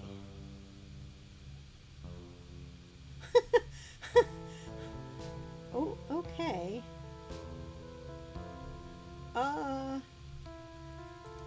Can you at least do your underage drinking somewhere a little safer? Oh, and what are you, an expert on mine safety? They only abandoned this place because there wasn't enough coal left to bother digging anymore. My dad told me, and he's an actual foreman at the continuous mining facility, so he knows what he's talking about. Wait, I thought your dad was a charge hand. No, Alexis, he got promoted last month, and he says this place is totally safe, and we're going to hang out here anytime we want. Correction, your father was a foreman at the continuous mining facility. We'll see if he even has a job tomorrow morning. What? Oh, shit. Oh, hey, Tabby. Kanika sighs. It's probably for the best that she's here. Do none of you understand what a boarded-up mine entrance is supposed to mean? It means it's closed, condemned, not fit for human use. Oh, come on. This place is way sturdy. Check it out. The teen with the beanie jumps up and slaps a strut on the ceiling. Oh, was that the knocking we were hearing earlier? Oh my God, Zane, cut it out. You're embarrassing us. I'm sorry for Zane's behavior. I don't think he realizes how extremely 8th grade it is to jump up and hit things. No offense, Rosalina. None taken. The other 8th graders are totally immature. Not like you, Rosalina. You're chill. And smart, too. Enough. The damage is already done. Now leave. I'm tired of people in this town dragging my cousin headlong into danger. Can't believe I actually agree with Tabitha about anything, but this is the worst place I've ever been in my entire life, and I would like to see the sun again before I die. Oh, come on, you guys. Maybe it's not a big deal. We used to do dangerous stuff all the time, and I still do dangerous stuff now. I mean, I don't like this particular situation, what with the whole ditchling thing, but outside of that, who are we to tell them where they can hang out? I don't know who you think you are in this situation, Stella, but I own this mine. This is entirely within my rights to tell them to leave, much like it is entirely within my rights to tell you to leave. Was your lifetime ban from my mines not a clear enough message for you? Hell yeah, Tabitha. Tear the sad 20-something to shreds. Hey, I'm defending you, and I'm not sad. Where'd you get that idea? Running your clickbaity YouTube channel where you run around in the woods chasing nothing is extremely sad.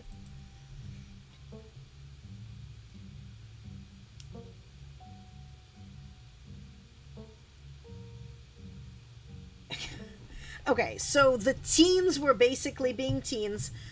Miles stole canned margaritas from the general store, and that's what they're drinking here. And we were telling them to do their underage drinking somewhere safer.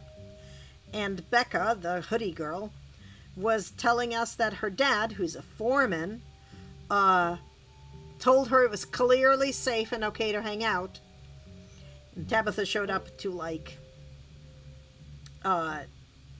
tell her that her dad might lose her job. And that's basically it. It was like Kanika yelling at her brother and teens, you know.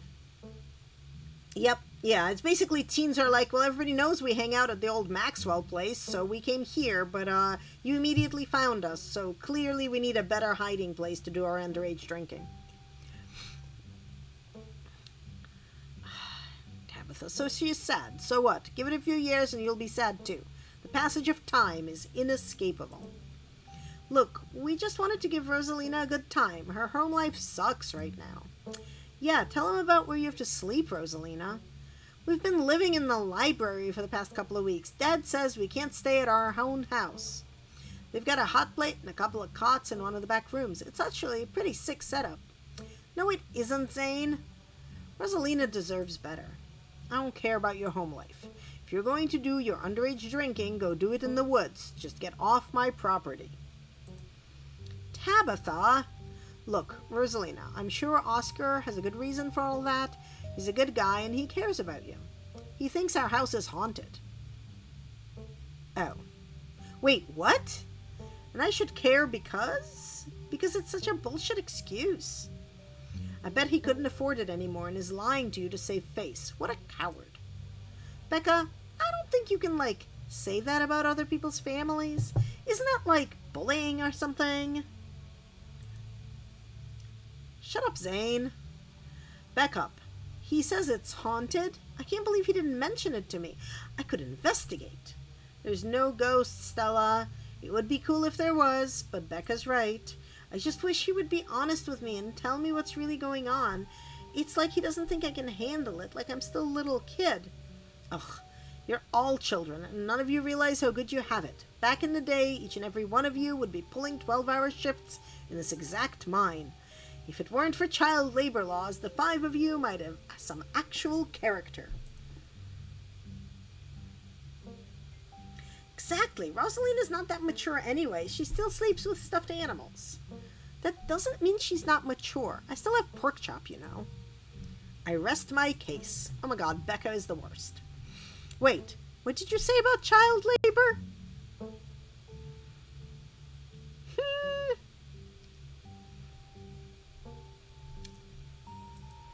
I'm sure Oscar is doing this to protect you. From what? Even if ghosts were real, what would you even do? Yell boo in your face?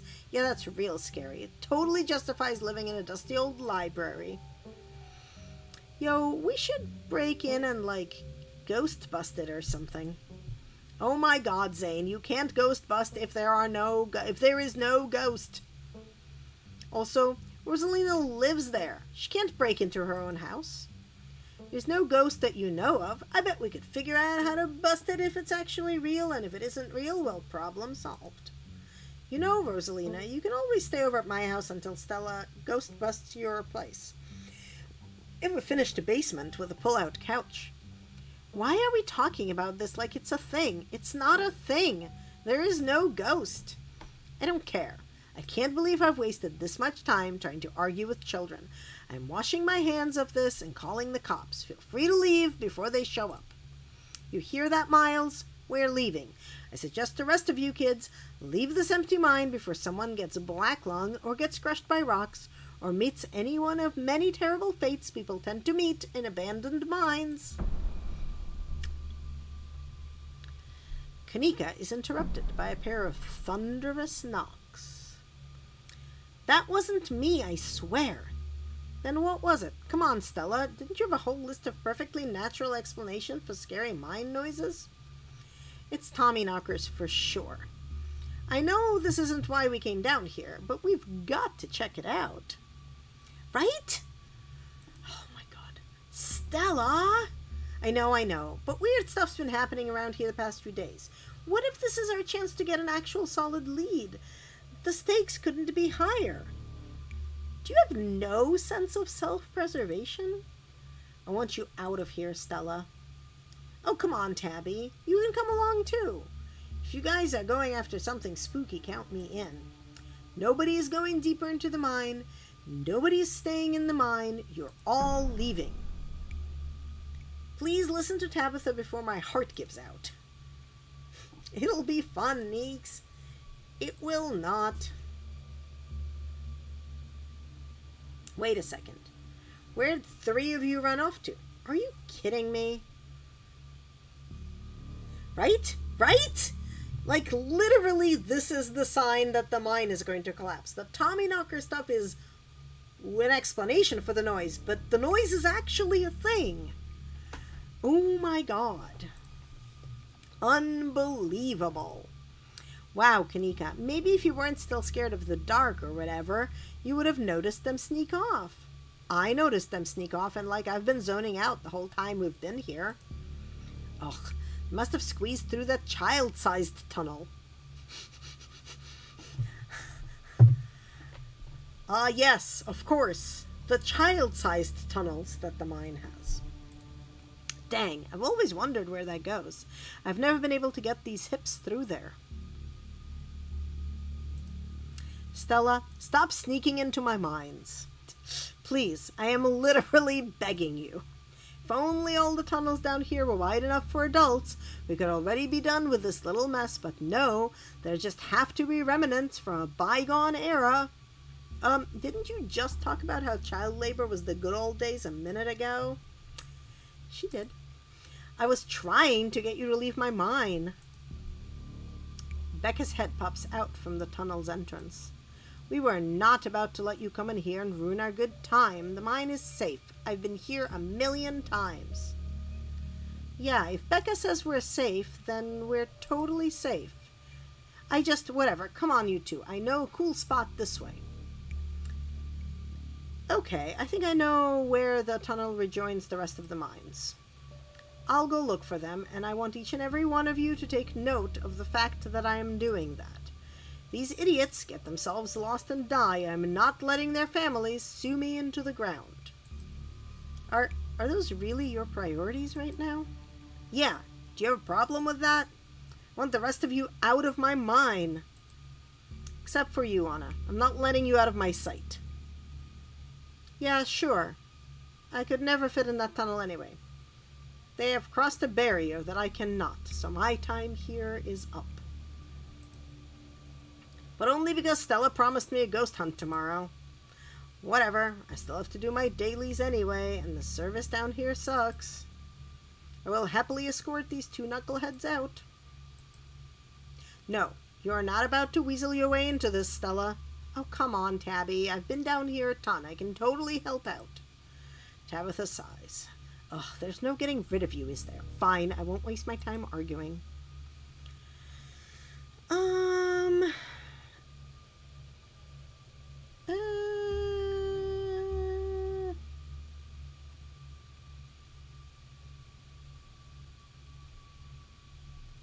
Okay, you know what? Stella, don't push Tabitha's boundaries like that. Didn't need you to fight my battles for me, Anna. It's fine. Stella can tag along. You know you're happy I'm coming with.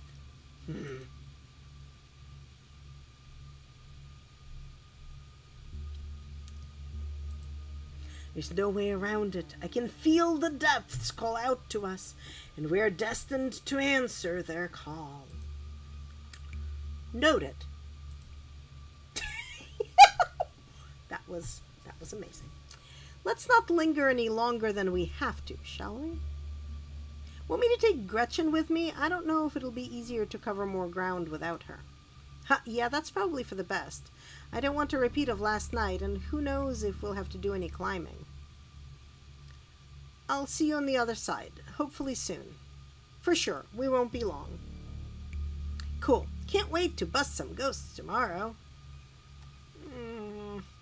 Kanika, Miles, and Zane head toward the entrance of the mines, leaving you, Tabitha, and Stella to find the remaining teens. All right, no dawdling. We should be able to catch up with them if we go this way. You and Stella exchange a glance as Tabitha ventures forward. Guess we're going deeper into the mine. As the three of you move deeper into the mine, you hear echoes of conversation bounce across the walls. Becca, why are we doing this again? I thought you thought Tabitha was, like, really cool. Why are you trying to get her all mad? We're doing this because Tabitha is really cool. She doesn't let anyone boss her around, so we can't just let her boss us around. You hear that, Tabby? Someone thinks you're cool. I can't believe she used to hang out with a nobody like Stella. Hey. I don't know. I think Stella's kind of cool. Her videos are really neat.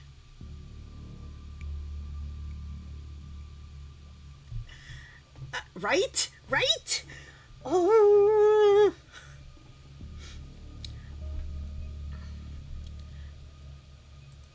Oh, come on. She doesn't even have a sponsor. What kind of YouTuber doesn't have a sponsor? I mean, not yet, but I'm in talks with Meat Rice, and I make plenty from ads and donations. Dang, Stella, Meat Rice? That's a big deal. They're on, like, every big podcast. I think they're like the HelloFresh of this world. Thank you, thank you. It feels like a really big step for the channel. I'm just glad they're not gossiping about me. I bet they're about to gossip about me.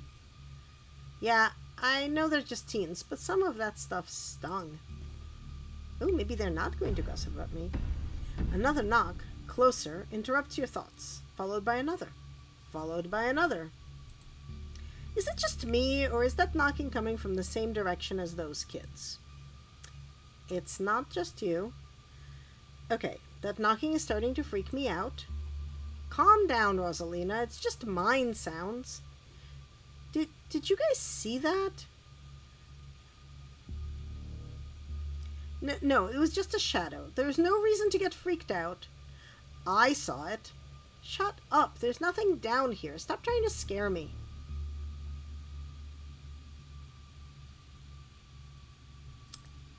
That sounds just the active mine echoing through the walls, right? Nah, it's Tommyknockers. I'm sure of it. It's not Tommyknockers. That being said, it's also definitely not the active mine. We use a machine these days, and it sounds nothing like that. It's probably just rocks falling somewhere deeper in the mine, which is also bad for obvious reasons. Are we sure the tunnel they went through is going to meet back up with us? Yes, I am familiar with all of the old maps of this place. There should be a central chamber not too far from here, where everything joins back up.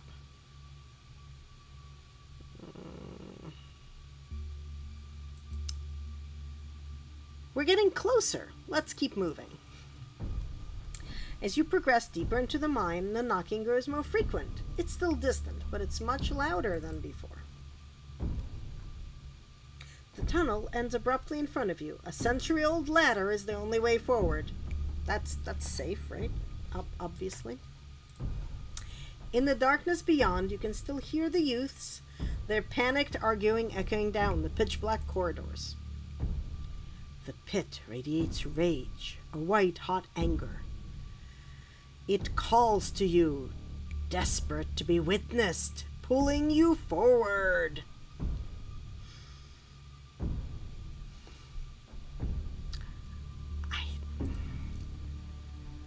And here we are. The tunnel they crawled through passes through the chamber below. It shouldn't be hard to find them once we get down there. I've never been this far in. Congratulations, Stella. You got what you wanted. Tabitha crawls up to the ladder and disappears over its edge. All right, let's do this. Stella hoists herself over the edge and begins to climb down. Adam is like, I am noping out of this. Good night, Adam. Thank you for hanging out with us. You walk to the ladder and climb down.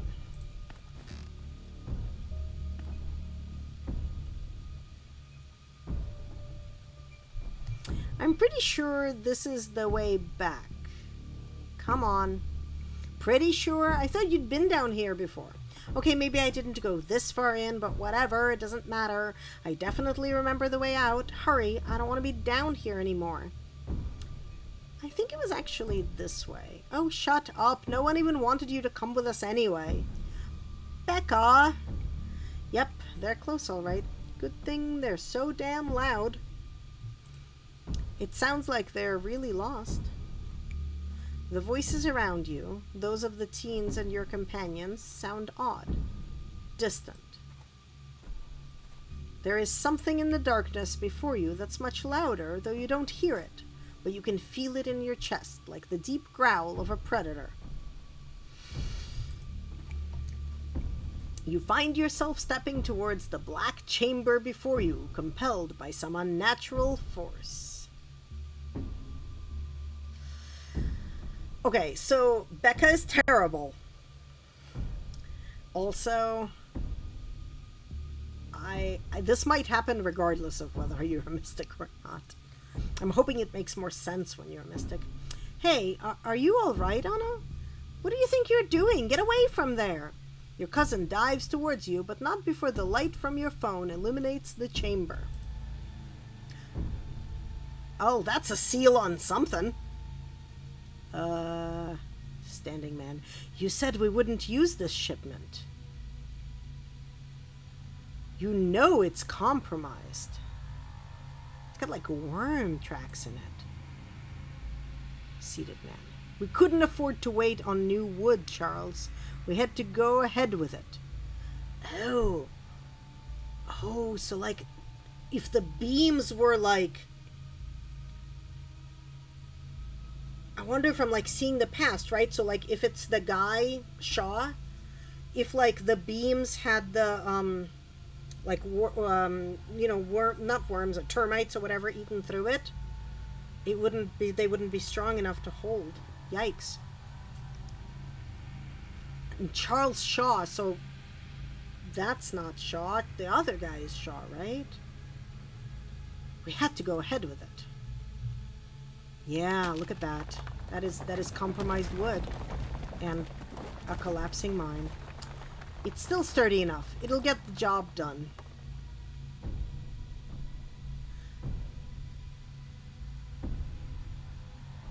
Oh, so these things that before, like the last time I looked at this, I was like, why are there glowing sperm?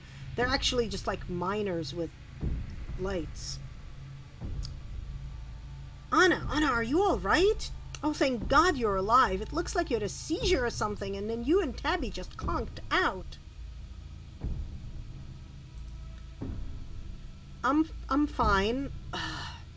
You can barely open your eyes. You're not fine. Neither of you move a muscle. I don't want you straining yourselves while you're still recovering from whatever that was. I'm gonna get you both some help. I'll be back soon, I promise. You fade back out of consciousness as your companion clambers out of the pit, intent on your rescue. Yeah.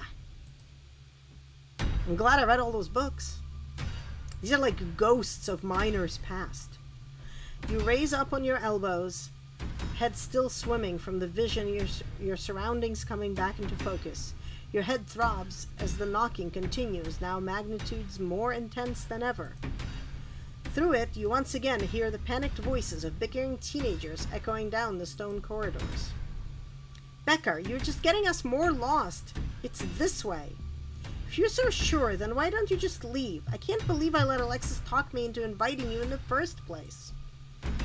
Becca, I'm just trying to help. I said go.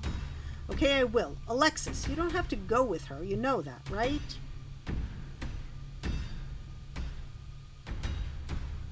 Yeah, potentially. Pick a side, Alexis. I'm sure Becca knows where we're going. She wouldn't just lie. Sorry, Rosalina. The increasingly desperate voices of the teens are drowned out by the thunderous knocking. You can practically feel the ground shake beneath you. You can almost see the walls vibrate with the intensity of the hellish sound. God, that knocking is not helping my headache. What the hell just happened?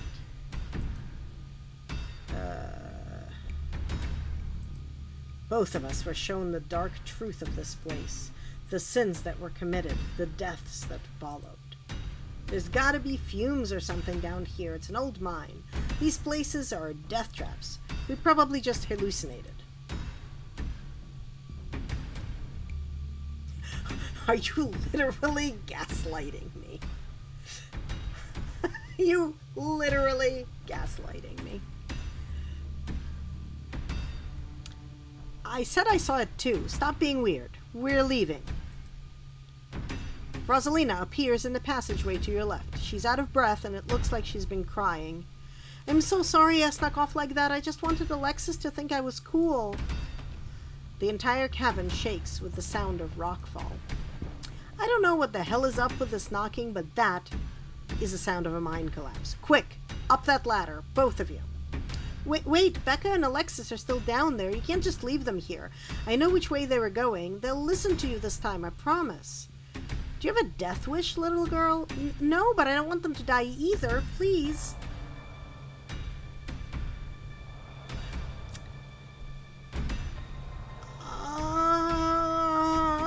What do I do?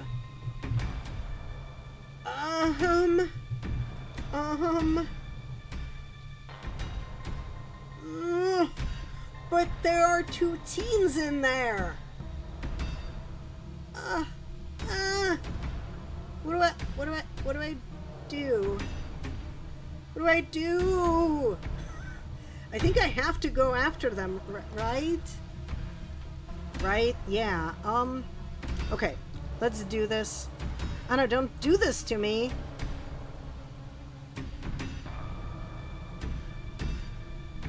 I'm just gonna start running. You start running towards Rosalina. Thank you. They're back this way. Hurry.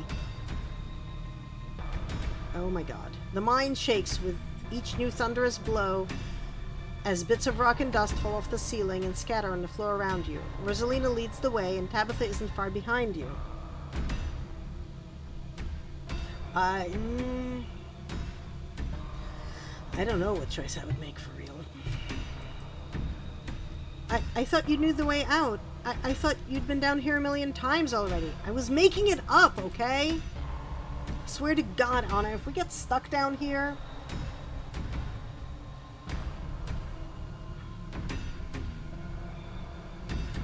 Can you guys see these things? Like I said, there's probably a pocket of gas down here. We're coming. Just stay where you are. Rosalina, you came back. I don't want to die down here. Grab them and start running. You reach forward and forcefully grab Becca and Alexis, silently pulling them behind you.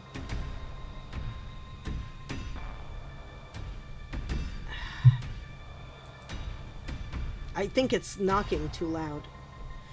You quickly push your way back the way you came, pieces of fallen rock littering the path around you.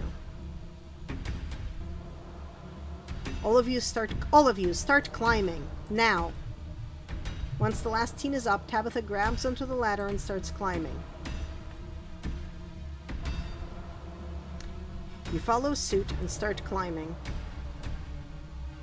This way, come on. Your cousin moves with the kind of swiftness you'd expect from someone who's spent her entire working life in and around coal mines. Why couldn't you have just listened to someone other than yourself, Becca? I'm sorry, okay? God. You push forward, your burning muscles giving way to pure adrenaline. To your horror, you can see cracks forming in the walls of the tunnel. Come on. We gotta go faster. We're almost there. I can see the entrance. Your surroundings quake as the mine collapses around you. And then the knocking fades and you feel safe, having arrived back at the entrance in one piece. What the fuck? What the fuck? Rosalina, are you okay? Clearly she's not okay, idiot. Shut up, Becca. It was your idea to go down here in the first place. This is your fault. Shit. Why? Why did this have to happen? Okay, the knocking stopped at least. All of you stay exactly where you are. I'm going to make some calls. This really hurts. Stella and Kanika pop their heads through the mine entrance. Tabitha just stormed out of there. Are you... Oh my god. Rosalina, can you hear me? We're gonna get you out of here, okay? Stella already called an ambulance. But that means cops are gonna come. They're gonna know I was drinking. They're gonna know we were in there to drink, right? Becca, that doesn't matter. If my dad finds out, he'll kill me. He can't know.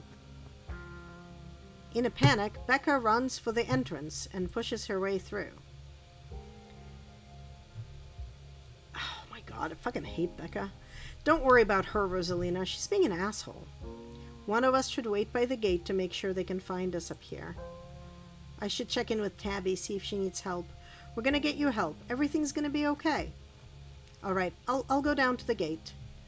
Rosalina, I'm so sorry. I'll be back soon. We're gonna get you out of here and you're gonna be just fine, okay? Anna and Alexis will keep you safe until then.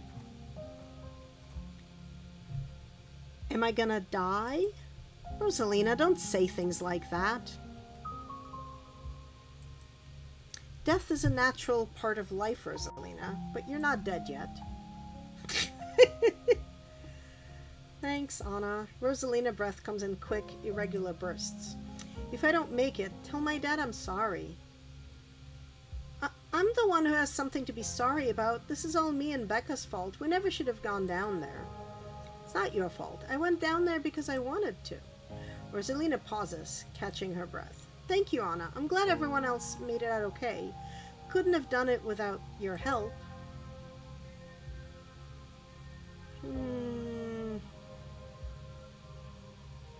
You should stop hanging out with Becca. And this is why you shouldn't drink underage. Alexis is right. You're very mature for your age, worrying about others at a time like that. You're more brave than a lot of adults I know. It's true, Rosalina. You're really brave. Braver than I am, and smarter. If I hadn't stuck with Becca, maybe, I don't know, maybe it would have been different. It's just not fair that this happened to you. You're the nicest person I know. Rosalina? Still awake, just hurts like hell. Sorry, I shouldn't be pushing you to talk.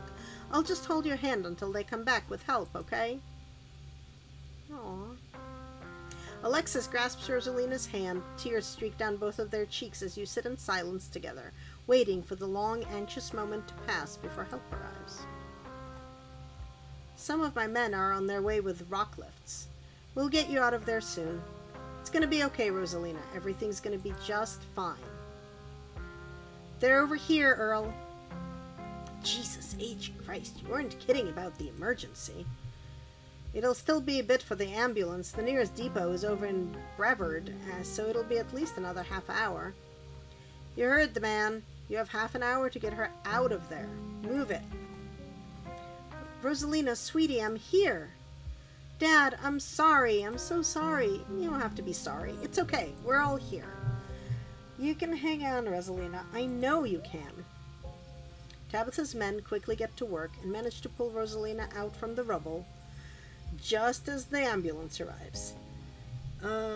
Also, whoops, anyone else would do it is maybe not as true as it ought to be, but really, I base a lot of my decisions regarding crisis situations around my own personal survival first, people I care about second, and everyone else third.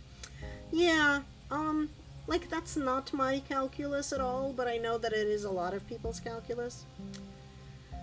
So, the really interesting thing here, I'm going to pause briefly, is I've been watching Totes play this game, and she talked to Animals and Kenai.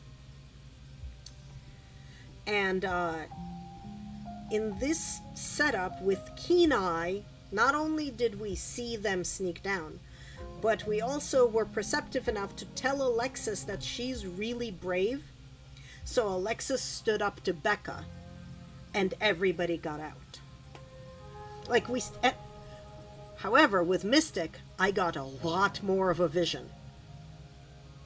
Like, a lot, like, we got, like, the sigil, and we saw, like, just the worm tracks in the wood, and, like, the ghost miners, but not the conversation that we just got here. Like, that vision was clearly part of being a mystic. So that's pretty neat.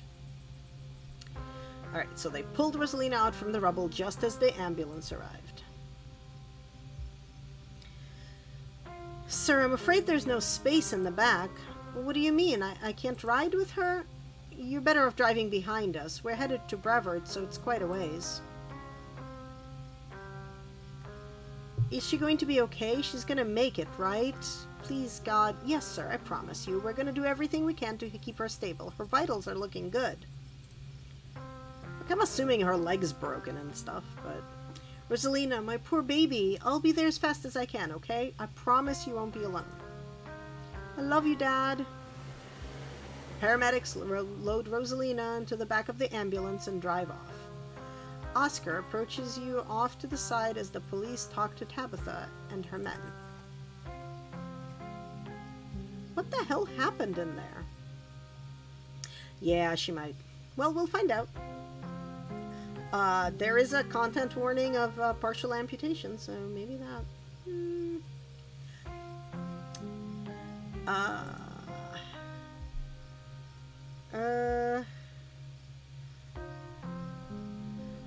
Oh, okay. No, no, everybody could have known this would happen. Everybody. Damn after school special happened. Okay. I think we're gonna be creepy and mystical. The seams of reality grow weak in this town. Nobody is safe. Ominous, but not helpful. You're not wrong, Oscar. What Anna is trying to say is that Tommyknockers brought down the mine. I can't believe they're actually real, but I got some audio of the knocking on my phone. They must have been furious that we went down there. It doesn't matter what caused it. I'm just sorry it happened, Oscar. This is all my fault. She's been so angry with me. If I'd just been able to provide more stability, she wouldn't be doing things like this, putting herself in danger. He's not wrong. I'm sure she thinks I'm making things up about our house being haunted, but I've seen things that I can't explain, and it's only gotten worse over time. She told us about it down in the mines. For what it's worth, I believe you. No comment. But after tonight, I don't know. Also, I feel like I should stop confidently asserting what I would do in a given situation, IRL, because truth be told, it's hard to accurately estimate what one would do in the moment. Yeah, especially, like, a really adrenaline-filled sort of, like, core of your being decision sort of moment. It's, yeah, like, it's hard to actually know what you would do in advance. Once you're back from the hospital, we can check it out for you. Thanks, Stella. That means a lot. I've got to go. Mr. Gutierrez, is it okay if I come too? I want to be there for her. Of course, Alexis. It'll be good for her to see a friendly face. Okay, clearly. The 9th grader Alexis and the 8th grader Rosalina are in love. Or at least are in crush. That's my theory. The two of them head over to Oscar's car and drive off.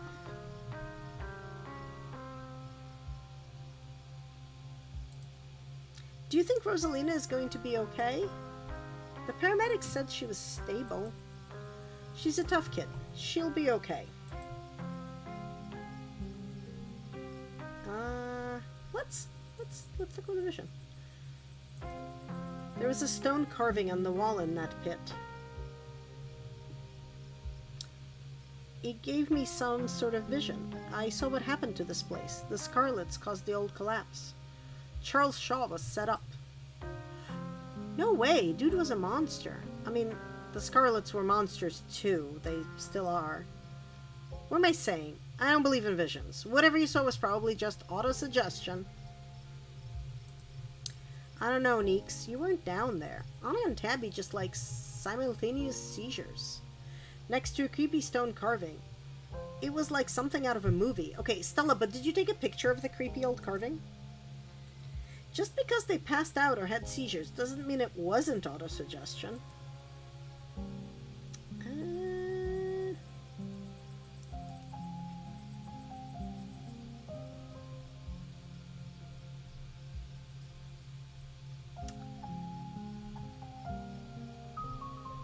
I don't know which one of these to say. I saw something down there, like the shadow of dead miners. They were right behind you, right before you left, and they followed us when we went after Becca and Alexis. Did you not see them? Whoa, I didn't see anything other than the two of you in that carving. That's super weird. I don't want to doubt what you experienced, but you were deep in a dark abandoned coal mine. You might have just been primed to see things. You know, now that I think about it, that totally fits the profile for some of the Tommyknocker stories. What if they're actual bona fide ghosts?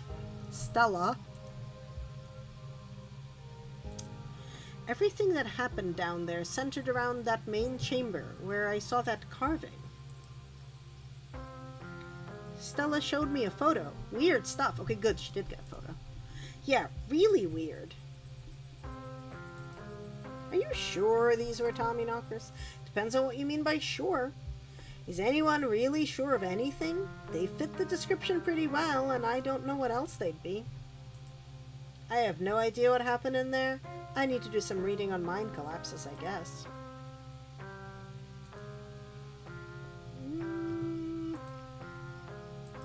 Something's telling me that this was only the beginning of our ditchling problem. Now that you mention it, Kanika's mom said that the numbers we saw in the woods were a big deal. Nobody even died here tonight, and I feel like we're left with even more questions than we had this morning. And we had a lot of questions this morning. But hey, maybe we just averted whatever disaster they were here to predict, though. This is all still a little too magic for me. Just because two bad things have happened doesn't mean there's a pattern. Right? What happens now? What happens now? We go home. Now hold on a minute, Miss Scarlet. Mind if we have a quick word with your cousin, miss? In private? Okay, fine. Just make it quick. And don't you dare try and pull anything on her. She did nothing wrong here. Ladies, I'm afraid that means you too. Don't you need to talk to us? We witnessed this too. Oh, sure, but that can wait. We know where to find y'all. Well, you know where to find me too. What a coincidence running into you 2 nights in a row. This is my colleague, Deputy Derrickson.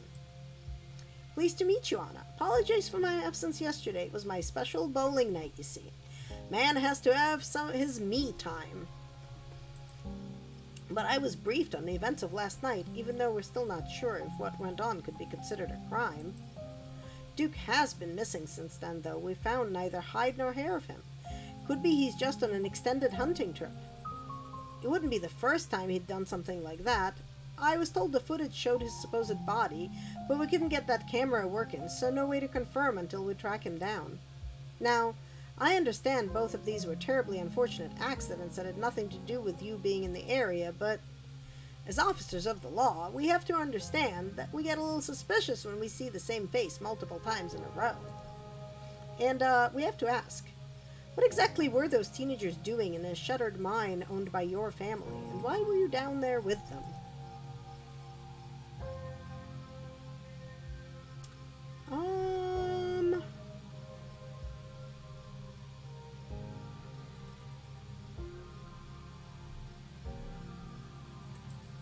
We saw some teens sneak into an abandoned mine, so we went after them, but we're just trying to do the right thing. Of course, very noble of you. Pardon our questions, just trying to gather all the facts, you see. Just being thorough. Our duty as officers of the law. Well, if there's nothing more you can tell us, I suppose we'll let you go on about your evening, but we may be in touch. Have a good one. Oi. Deputy Derrickson tips his hat to you. The two officers wander back towards the mine, Derrickson taking notes as they examine the scene. You make your way towards Stella and Kanika. I just can't believe 2 nights in a row. Is it my fault, Neeks? Stella, no. This is all just an awful coincidence. It's not your fault. Oh hey, guess the cops are done with you? What, are they going to take you in for being present at an accident? Sorry if they gave you a hard time. Small town cops, you know? Always blame everything on drifters. Even acts of God, I guess. Okay, I'm not a drifter. Excellent, you didn't get arrested. Now, come on, let's get back to the estate. I'd like to get some rest before I have to deal with the fallout of everything that happened tonight. I'll see you tomorrow. Okay, Anna? Excuse me? Just stop trying to get my cousin killed, Stella. Come on, let's go. Tabitha starts walking to her car, pulling you by the arm.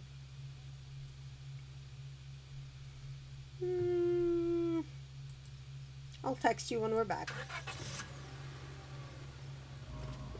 Tabitha doesn't say a word in the car as the car cuts along the darkened road.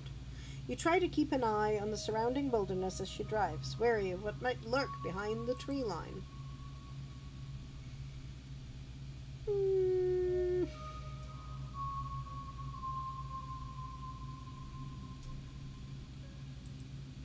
Poor Rosalina. Poor Oscar.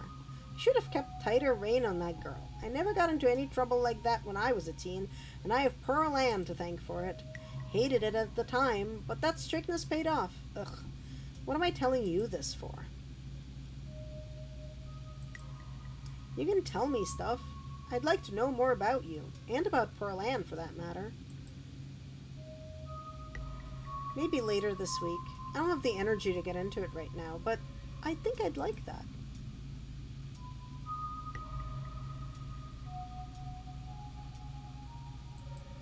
You're right. There are a lot of adults who should have done better jobs tonight. Exactly. People who aren't ready to be parents shouldn't be parents. And clearly, there are some parents who aren't ready. Take Oscar. There are tons of people more qualified to be parents who can't even conceive. And here he is, having a kid at 19, and clearly letting her do just whatever the hell she wants. Okay, so if he had a kid at 19 and she's 13... so he's like 32, right? Yeah. And look where that got her. Even if she doesn't lose that leg, she's gonna carry what happened tonight for the rest of her life. It's sort of a report. It's not fair. Well, sounds like somebody can't make a baby. And is cranky about it, Tabitha.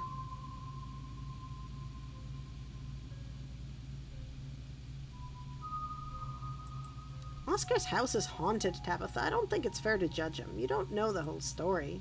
Whatever. How are you holding up? Poorly, but I'd really rather we didn't go into it. Sorry about today. Tabitha doesn't answer.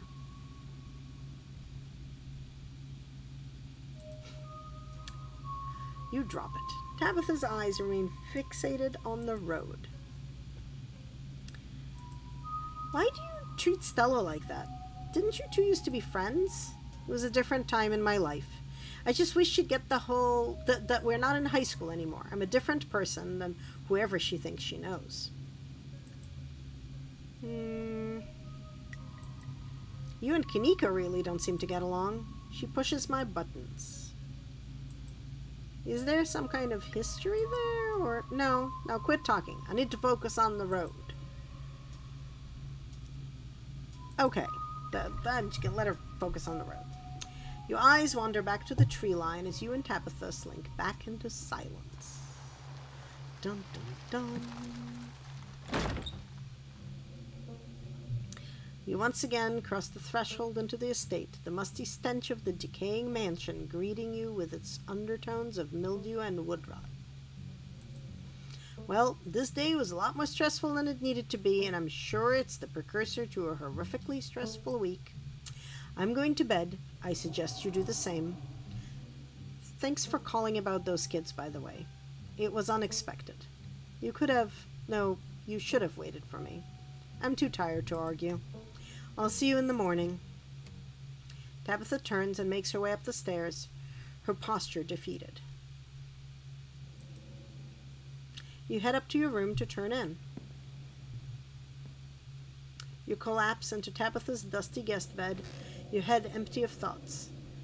After your time in the Shaw mine, you barely even notice the dust. Your phone buzzes on the table.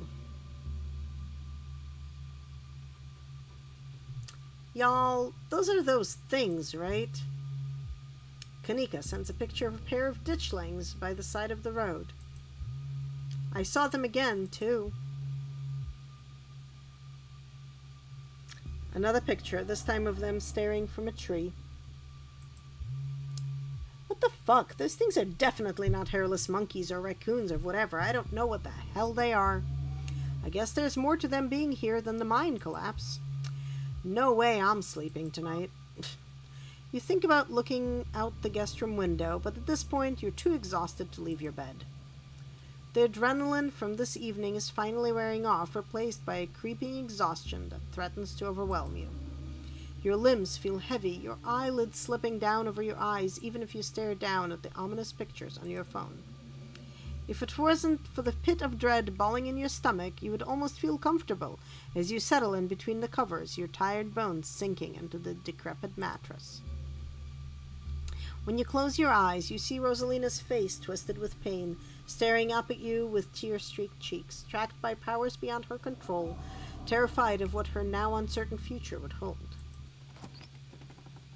Your eyes shoot back open, your heart pounding as the door to your room swings open. Just the cat. It's always just the cat. It's nice to see another living being, even one as unfriendly as Tabitha's cat. The comfort of her presence sets your mind at ease and you finally slip into a deep sleep. End of chapter. Let's see what scenes we get seen today. That's creepy. I feel like we're a ghost going through the rooms. Here's Tabitha. There's our stairs with holes in them.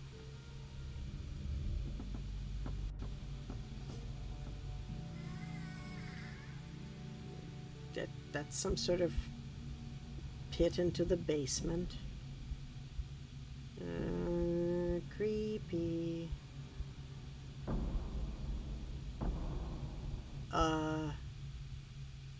Creepy? Question mark? Achievement unlocked: Tommyknockers, Magic Treehouse, and Anakin Skywalker? Which part of that was the Anakin Skywalker achievement exactly? Okay, well, episode 3 awaits, but not today. But we're gonna save.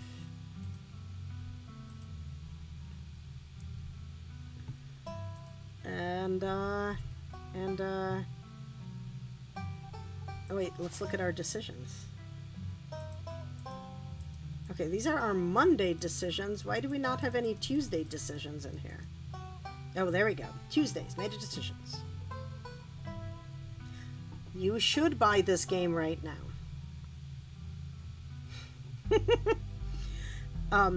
I was talking to Mick about the game, and Z was telling me that the game author, first of all, is a queer woman who was on Penny Arcade's, like, Who Wants to Be the Next Web Cartoonist, and got into the finals. And she makes this with her partner. And, like, she has a really good webcomic. Well, so when I got it, it was on a bit of a sale because episode 3 just came out, and there's more coming. Episode 4 is supposed to come out in October. So it was on sale because, like, it's Women's Month. But I don't know if it's going to be more on sale.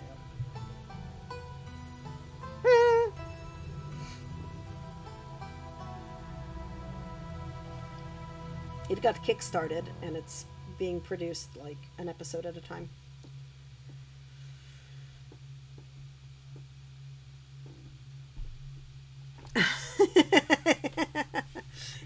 You just are not, you don't want to experience the Robert Jordan thing again? Alright, so let's see, my decisions. Woke up in my cousin's guest room, checked in on Dustin, found a sickly footprint, told Avery the truth. When it's done. Yeah, valid. Had tea with Avery, discovered that the mayor of Scarlet Hollow is a dog, rode with Kanika to the mines, discovered what happened to Stella's parents, spoke to 3 groups of miners and was caught by Tabitha, warned Tabitha about teens sneaking into the Shaw mines, but went in without waiting for her. Is there, like, more? I feel like there should be like... Okay. I guess, like, I can't turn the page or anything. Oh well.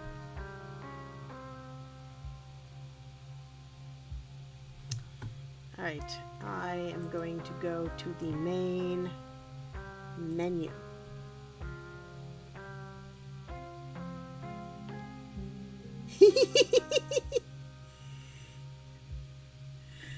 I'm glad you're invested. I will take all the blame. Alright. But you're right, it is 1 a.m. And this has been an almost 4-hour stream preceded by a 2-hour stream, so, like, I have 0 brain left. But thank you for hanging out. It has been pretty great fun. I am really enjoying this game, and I'm glad folks are enjoying it at least a little bit with me. Let me give a shout out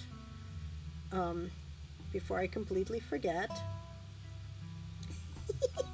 Isn't it amazing? Like, I am loving this game. I'm glad you are enjoying it too. Okay. I'm gonna go to sleep. Have a good night, and I will be streaming again with Hanapengu and our friend Mick tomorrow at around 2 o'clock, I think.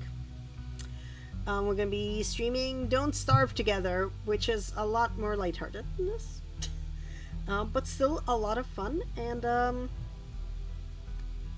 maybe we won't even ram our boat into the shore and catastrophically drop all of our belongings in the water this time. Have a good night.